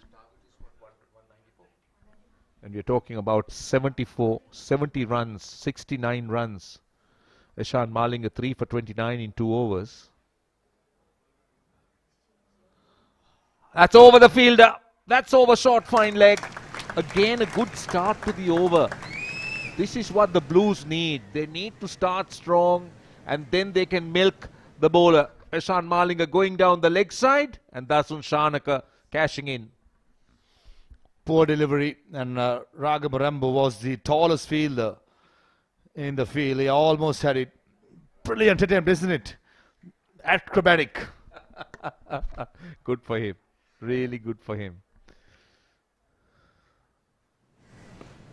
That's gone full this time. The previous one was shorter. This time was a leg stump Yorker. It's important Ishan Malinga doesn't become predictable here. The previous delivery digged in short to the body, then right next one full and straight. I think this is the way forward. Dasun Shanaka probably, since a boundary was scored in the first ball itself, probably will not take the risk. But if it's in his arc, no second iteration is needed. Just didn't time it. Well, as far as the Greys are concerned, they need wickets. They just can't let Dasun Shanaka settle in. Dhananjay De Silva at the moment, he's been the perfect foil. He's made 17 of 15. Shanaka is just starting to warm up. He's made 17 of 13. 193 is what they're after. And this is halfway into the 15th over. So 30 legitimate deliveries. They'll want to try and, let's see how much they get in this over. If they could get another 10 runs, then 55 of 5. So that's not difficult. You're asking 11 runs and over. Oh, well bowled. Well bowled. Into the pitch, cutter, followed Dhananjay De Silva. Hey, Dhananjay De Silva is asking for a wide delivery. I thought it went over the top of his head and it gripped a lot. It deviated. Yeah, take a look at that. Close to being called a wide. And Lyndon Hannibal, the umpire, probably thought that the ball went over the top of the head or the body. In my opinion, it would have 50-50 call. Could have gone to the batsman's side being called. This is good stuff. A slow ball bouncer followed by a wide Yorker. This is experience for you, Ishan Malinga. Playing league cricket around the world, he's learning quick and learning fast. Yeah, good thinker, isn't he? Look at where he goes, wide and full. The previous delivery into the pitch, following the batter, and then Dhananjay De Silva just almost firm-footed at on his leg stump. Last ball. That's a wide. That would be called a wide. That's being a little bit too adventurous. The idea was right. When in doubt, go full, as they say. Ishan Malinga certainly did, but the line could have been a slightly straighter or just outside the ocean. They were trying to fox the umpire. Well, Lyndon Hannibal is taking nothing. Can he finish strong? So only 6 runs from this over. Every dot delivery will be added pressure for this Blues side. Last ball. Slower delivery, not in control, should be taken. Yes, it is. Eshan Malinga strikes. He's got 4 now. And that once more, I think it's Nuanudu Fernando, the catcher. What a field day Ishan Maling is having out there today. First over went for 21 runs and now is picking up wickets for fun. Slower delivery. Don't think Dhananjay Silva had any idea about where they wanted to go. Initially would have wanted to go to the leg side with the turn, trying to go over extra cover. And that's a third catch for Nuanudu Fernando to dismiss Dhananjay De Silva, who's gone for 17 of 18. It's 130 for 5.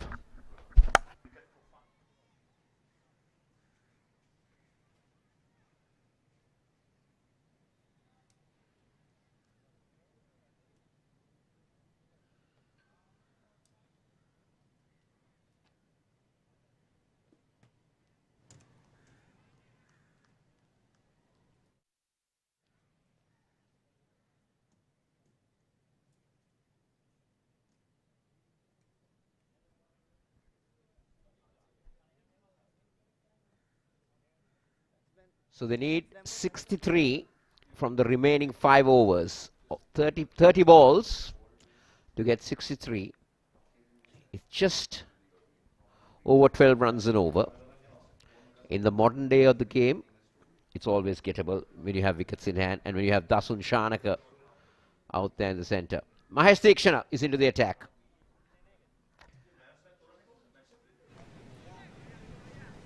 Yeah, absolutely a gettable total from this point, particularly as you said, with the likes of Dasun Shanaka at the crease. But got to think that that last wicket, Dhananjay De Silva, probably gives the Greys the upper hand.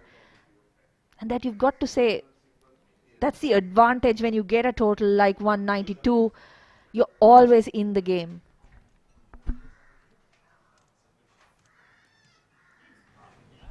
Dunit Vellalage. He's a very cunning customer. This is the best pair that Blues can have out in the centre to chase this down. This is Ishan Malinga picking up Dhananjay De Silva. Another slow ball. And Nuanudu Fernando has been catching everything that's coming his way. Yeah, he's a fabulous fielder, isn't he? He's so quick on his feet, covers a lot of ground. Advantage that he's that tall as well.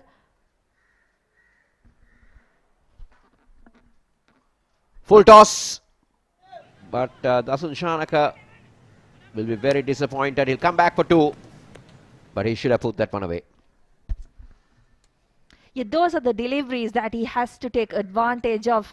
Particularly just looking at the Greys bowling lineup. They've got overs from Nuanudu Fernando, Ishan Malinga to come. So they've got plenty of options in their bank.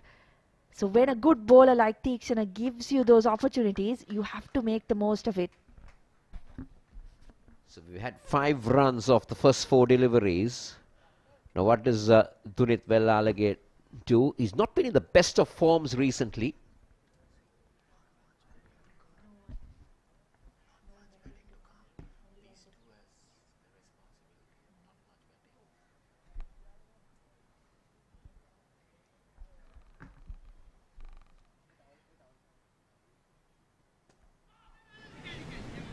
Well, look at the batting to follow.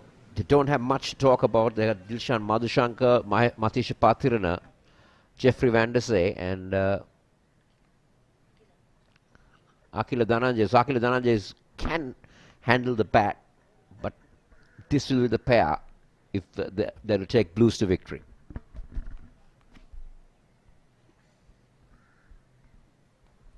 Yes, and that's where it gets tricky for the Blues, isn't it?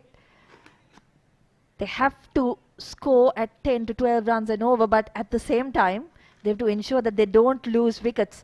So that's another good over for Mahesh Deekshana. He's gone for just 6 runs off that over.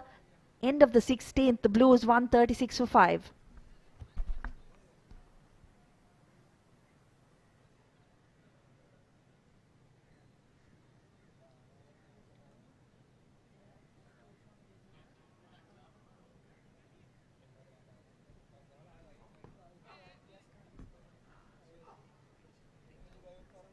Well, Well, we've got 2 overs from Binura Fernando left. 1 from Ishan Malinga. Now Ishan Malinga becomes the highest wicket taker in the tournament so far. There's Akila, Chamika and Dasun tied up at the 3 wickets each. Dot ball. Very well ball. Vyas Khan. Vijay Khan. He might be a youngster still, but he's got experience. Yeah, he does. And just to point out another thing, Vyas Khan now bowling the 17th over of this innings. He's got no wickets for 22. Jeffrey Van der Sey had very similar figures for the Blues, but unfortunately didn't finish his spell. And I think again you have to look back at the captaincy and maybe the tactics of the Blues and the use of wicket-taking bowlers. Because as we discussed while the Greys were batting, at that point at the 15th, 16th over, if they were able to pick up a wicket, they probably wouldn't be chasing 192.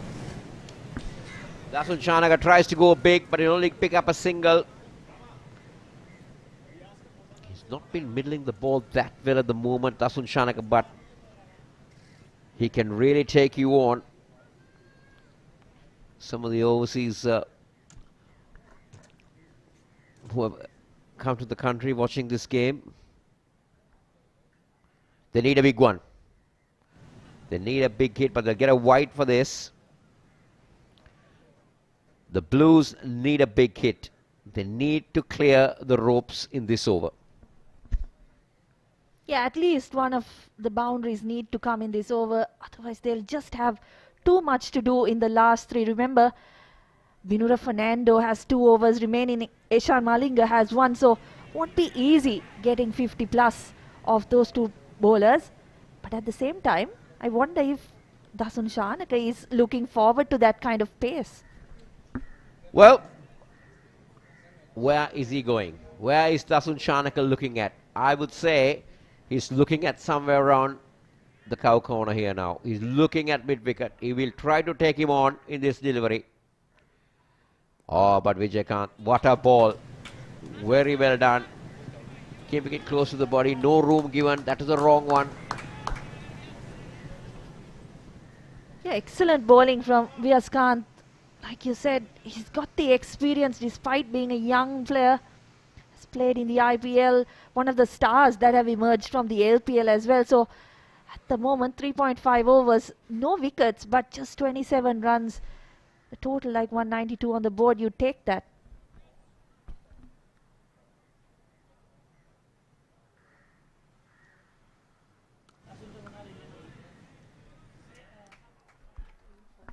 A single won't help the cause for the Blues. It's a wonderful over, a wonderful spell from Westcan Vijay.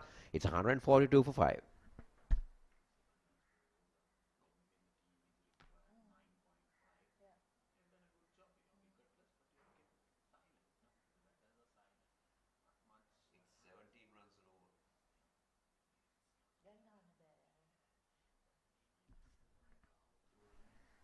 $192 is what the Greys made. 142 for 5 is the reply so far.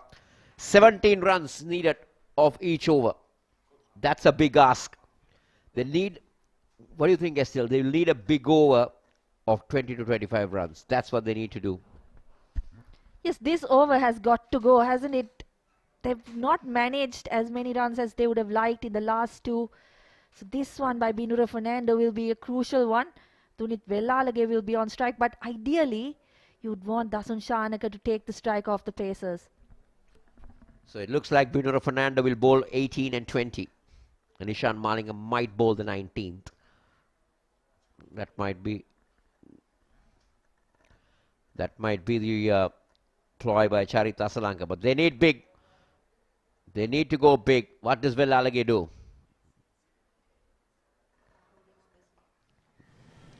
He'll just get the single. He'll bring Shanaka on strike. So Dasun Shanaka needs a heroics like what he did in Pallekele 2-3 years back against the Aussies. He needs to start clearing the boundary. They need at least 3 sixes or 2 sixes in this over.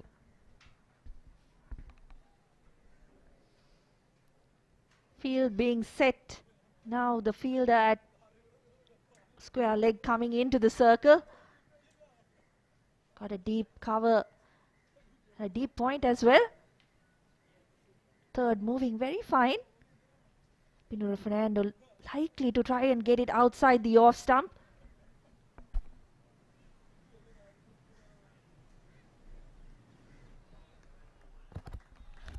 Nicely bowled by Pinura Fernando, just inside the wide line. Exactly what he would want to do with those 3 fielders out on the rope on the offside. Very well done. Just inside that blue line. And as Maha mentioned, Ragama Rambo is a very experienced player, especially bowling in the depth.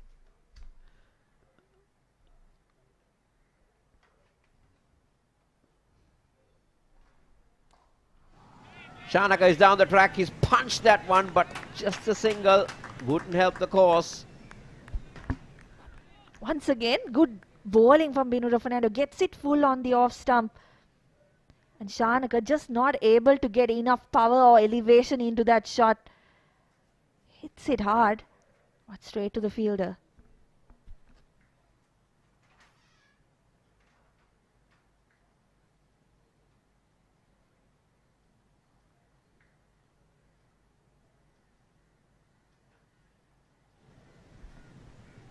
Gain a single. Singles will not be the order of the day where the Blues are concerned. GREYS will be quite happy. Yeah, they'll be very happy with this. Just 3 runs off 4 deliveries in this 18th over. When you're requiring 17 runs and over, you can't afford to have quiet overs like this.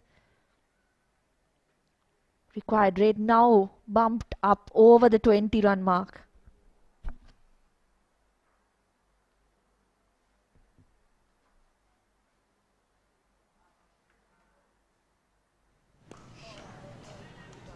Now that is cleared. It is a full toss taken on the full.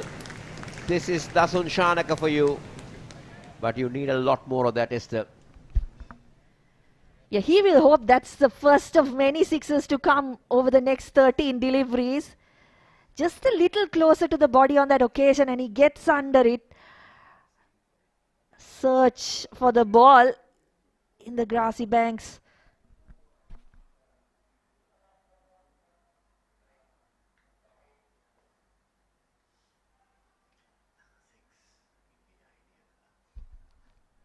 Last ball of over number 18. One more over the line. That's the top edge. That's going up. Lahiru Udara is getting under that one. He will take, Niroshan Dikwella. He will take that. And that is the end of Dasun Shanaka and most probably the end of the Blues.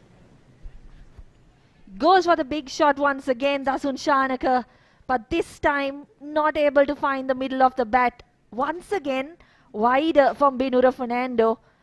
Gets the top edge. Dikwala never in doubt about taking that catch. So, as you said, looks like that might be the end of the Blues' hopes of chasing this down. Dasun Shanaka, he goes for 31 of 22. 151 now the score after 18 overs.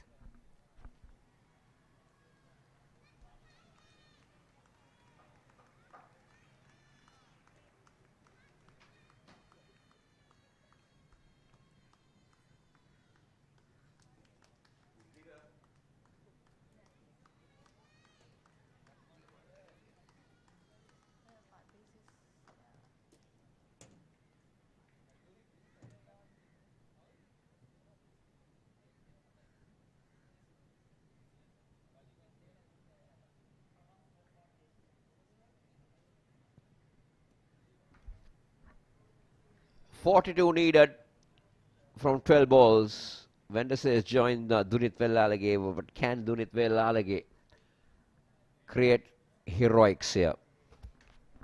Well, if he does, it's going to be a miraculous effort for the Blues. 42 of 12, chasing 193. Given the partnerships they had in that middle order, they would have wanted to be a lot closer to the target coming into these last 2 overs. But Ishan Malinga, he's been the key wicket taker for the Greys, 4 for 35. He comes in for his last over now.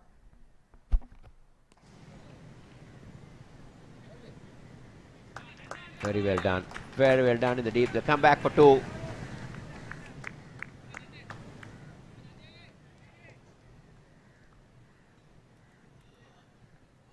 Dinesh Chandimal, the field on that occasion.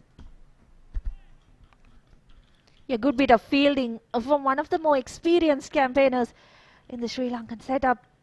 Dinesh Chandimal puts in the dive. Good running too from Dunit Velalage. Any other moment of this game, it would have been very good cricket. Unfortunately, with 20 runs and over required, just not enough for the Blues at the moment.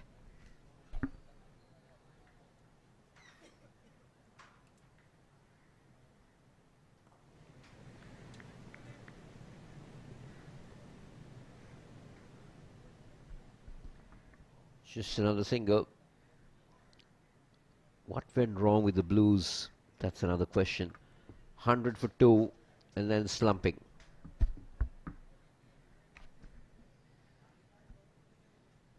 That's the last dismissal for the Greys. Just that little bit extra outside the off stump, and Dasun Shanaka not able to get the middle of the bat. Easily taken by Niroshan Dikwala. Just on the Blues batting, as you rightly mentioned, 100 for 2 with Kusal Janit Pereira at the crease. They looked like they would really make a fist of this game.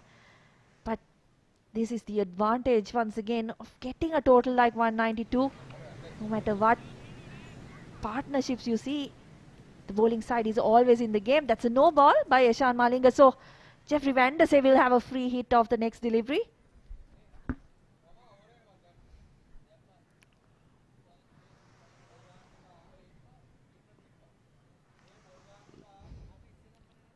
That's a big one. That's a big no ball.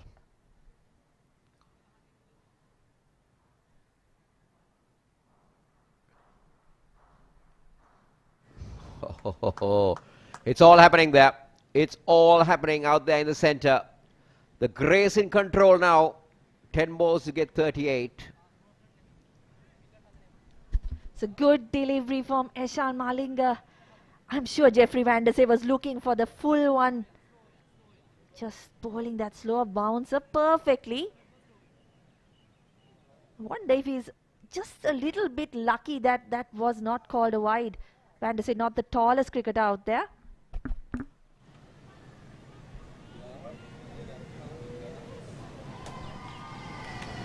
Bowling away from the fielder. Ishan Malinga, can he get a fifer? For a moment there, Mahesh Tikshana thought he might have that ball in hand. Running back, never easy, but he doesn't get close to it in the end. I guess Malinga's 5-wicket haul is now something that they will be looking at, because it does seem like the equation has gone beyond the Blues.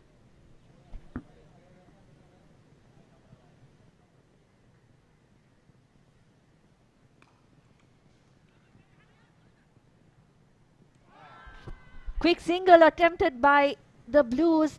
Charit Asalanka with the direct hit. Not out, says umpire Hannibal.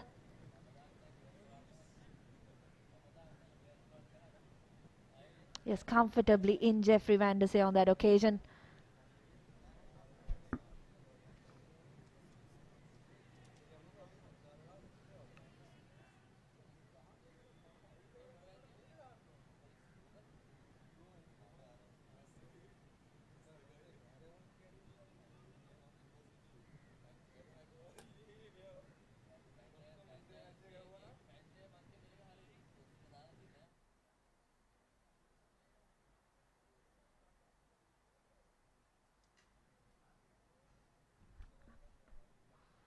Beautifully done.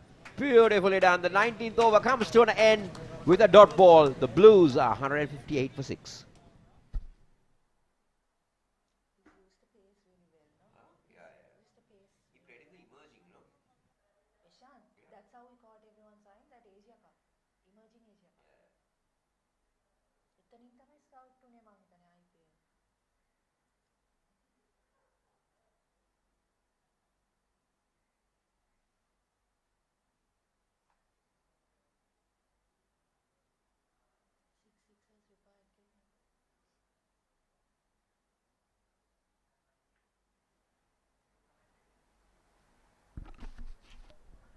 So the last over coming up. Even the best of batters will not be able to get this. You need 6 sixes and create history.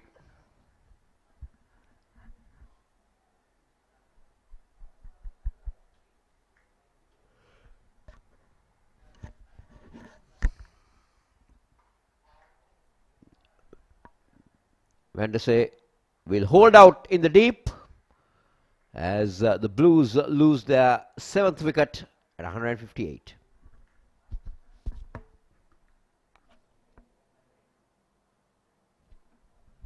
Jeffrey Vandese, no choice but to really go after the bowling with 35 required of 6. Just gets the toe of the bat and Chamindu Wickramasinghe takes an easy catch in the deep. Pinura Fernando picking up another wicket. So Vandese goes for 3 of 5.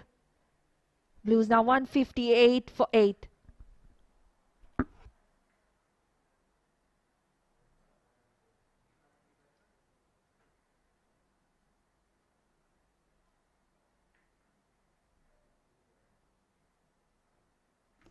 Akila Dhananjay is the new batter in, but what can he do?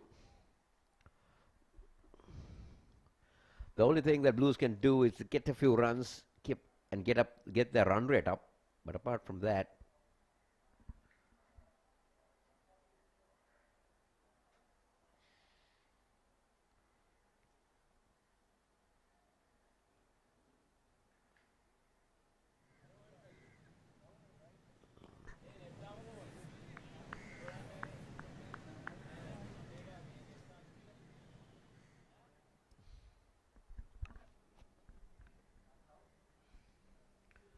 that's the last dismissal. Jeffrey Vandese trying to go over the top on the offside. Doesn't get the middle of the bat and easily taken in the deep by Chamindu Wickramasinghe. So the Greys are about to start their campaign in this SLC T20 league with a win. Pretty comprehensive win in the end, Kosala. But it didn't look like that would be the case midway through this innings. yeah, it never looked like a comprehensive win. If you see how they get about. So as I very correctly said, the over number 6 to over number 15 is very crucial in a T20 game. How you structure that session, batting or bowling, because that is the point that I would say that you lose a game.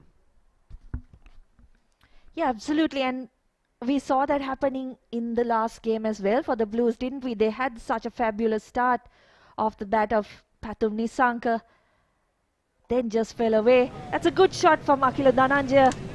We saw him playing a similar shot in yesterday's game as well. Clears his front foot and hits it over extra cover. But it's come far too late for the Nalandians.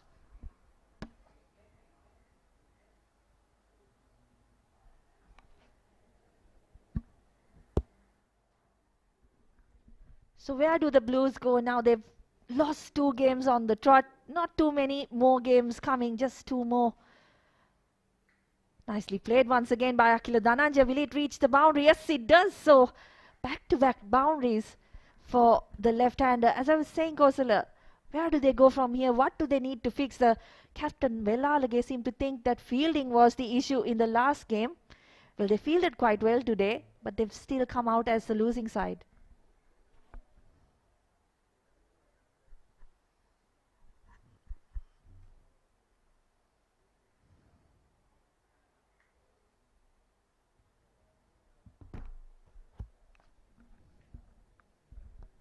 So last delivery of the game coming up, Pinura Fernando.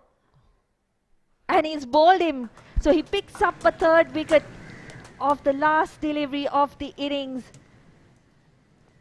Super performance by the Greys. They bowled well, fielded well. in this game, and most importantly, that total of 192 that they set up was always going to be a difficult task for the Blues. They end up winning by 24 runs. So the last man to go was the skipper, Dunitwell trying to, or was it Akila Dhananjay, sorry, was trying to go for a big one.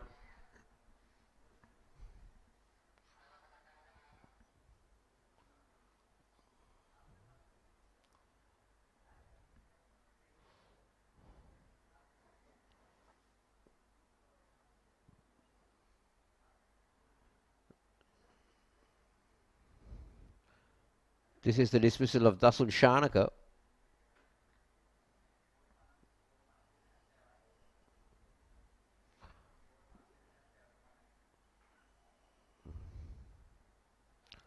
So Charit Asalanka marshalling his men very well.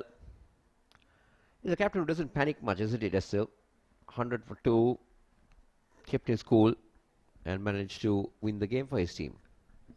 Yeah, he's got all the experience under his belt. I think it's one thing that we've questioned Dunitwell Lalage's choices with his bowling in these innings, but certainly someone like Charit Asalanka is someone he can learn from, see how he's maneuvered his bowlers, how he's made his choices. He also had plenty of options, but the way he's used them has allowed the Greys to keep their team on top right throughout this game. Not the case for the Blues.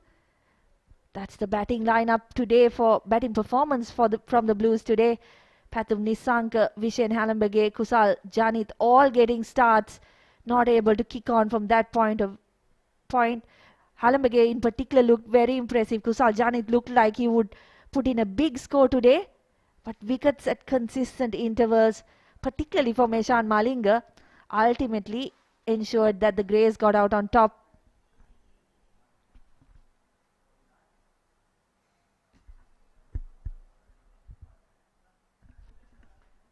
So the Greys used 6 bowlers. 3 wickets for Binura Fernando, 4 for Ishan Malinga being the highlight. Mahesh Theekshana chipping into the wicket. But I thought in general, they all did their contribution, and Vijay Khan, impressive figures of 28, but no wickets. Yeah, you'd take that, wouldn't you, when a side is chasing 8.5, 9 runs and over, go for 7 runs and over. So that's the schedule for the SLC T20 League. 2 games have been completed.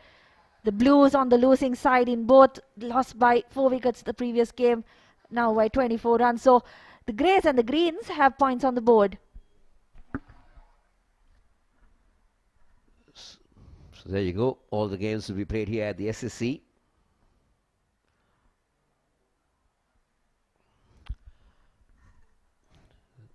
So the Blues will have to do tremendously well to stay in contention for this tournament. They lost 2 out of 2.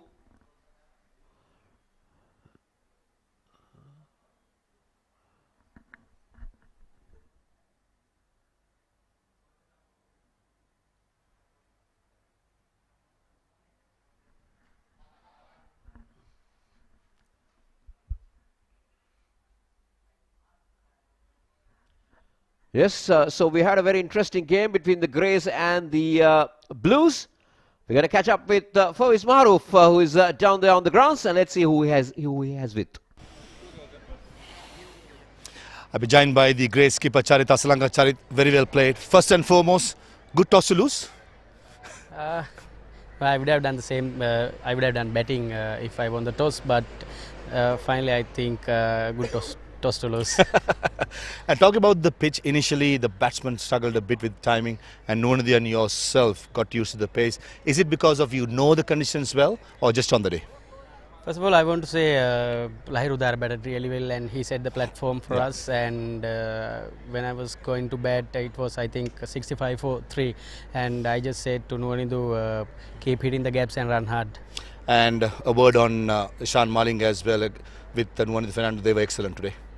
Of course, yes. First of all, Nuwanathu Fernando batted extremely well, and he finished the game in good style. 193 was excellent score in this pitch and this ground. And Ishan Malinga, after his first over, I think brilliant comeback. Yourself too, Charit, half century would have been lovely to finish off, but unfortunately missed out. course, yes, I love to finish the game, but this time I couldn't do that. Very well played. Well done. Thank you so much. Nonindu. 52 of 70. How satisfying was that? I'm very happy because I played very well, and You also took a little time to get used to the pace, and were you given specific instructions from the skipper Charit Asalanka? yeah, Charitaya support very well, and he said always try to build partnership, and we did it. We have to talk about the catch. Talk to me about the catch. Did you pick up early or did you pick up late and you were flying? Because of the sun, I Couldn't pick it up? After that, I tried to get my maximum. Good to talk to you. Well done and all the best for the rest of the tournament. Thank you. Right, that's it from here. It's over to the combox. Thanks, Maha. So there you go. The hero of the game, Nuindu Fernando, who turned things around with the bat. And skipper Charit Asalanka catching up with Fawaz Maharouf. So the run chase begin. 193 was the target. Pathum Nissanka, as usual, got them underway with Vishen Halambage. Been very impressed with this young man. But it was Pathum Nissanka who really started things off by taking on the bowling. Vishen Halambage didn't fall back much. But the moment they lost Pathum Nissanka, things changed a little bit. Halambage tried to keep the momentum going. He was very severe on Ishan Malinga in his first over when he crowded him around the park with 3 sixes. But then Ishan Malinga had the last laugh when he had Halambage dismissed. And that might have been the changing point where the Blues are concerned. Kusal Perera, to me, still is really struggling to be the Kusal Perera that we know or we've known for a long time. He got a few lusty blows. He managed to clear the boundary, but we know what a better player Kusal Janit Perera is. And then that drop catch might have felt very costly, but again, it is the bowling effort. And here, Bindu Fernando dropping a chance, but then is when they picked up this wicket. That is a wonderful catch by Nuindu Fernando. And then the ball immediately after that, Ishan Malinga picked up another wicket by replacing Ahan. Darshan Shanagar tried to keep the momentum going and tried to keep Blues in the game. But it was always a tough task when that required run rate was chipping at 15 runs and over. Yeah, it was always going to be difficult chasing such a big total. Dasun Shanagar tried hard, but once again left a bit too much to do in the end and ended up holding out to Bindu Fernando of the 18th over of the innings. Jeffrey Van Der Sey couldn't do much with 35 required of the last 6 deliveries either. And at the end of the day, a couple of boundaries from Akila Dhananjaya was just consolation before he was bowled of the last delivery of the game.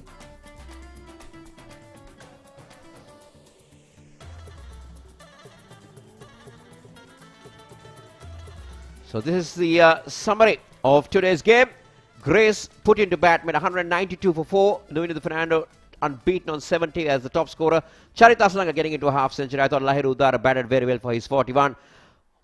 Dilshan, De Silva, Matisha and Akira just managed to pick up a wicket each. And in reply, the Blues were 168 for 8 at the end of 20. Top score from Vishen Halambage and Kusal Perera and Dasun Shanagar chipping in with 30s. But the highlight being Ishan Malinga 4 for 42 and Bindu Fernando 3 for 36 prevented the Blues from getting to that total, and the GREYS won by 24 runs. So this is the next game, which happens on Sunday the 10th of August. It starts at 1:15 p.m. live from the Sinhalese Sports Club grounds. It's the GREYS taking on the Greens, the two teams who have won one game each in this tournament. So with that, we come to conclusion of today's telecast, courtesy of Talent TV. We hope to see you on Sunday at 1:15, same time, same place, for the third game of the SLC T20 League 2025. Till then, it's goodbye from us.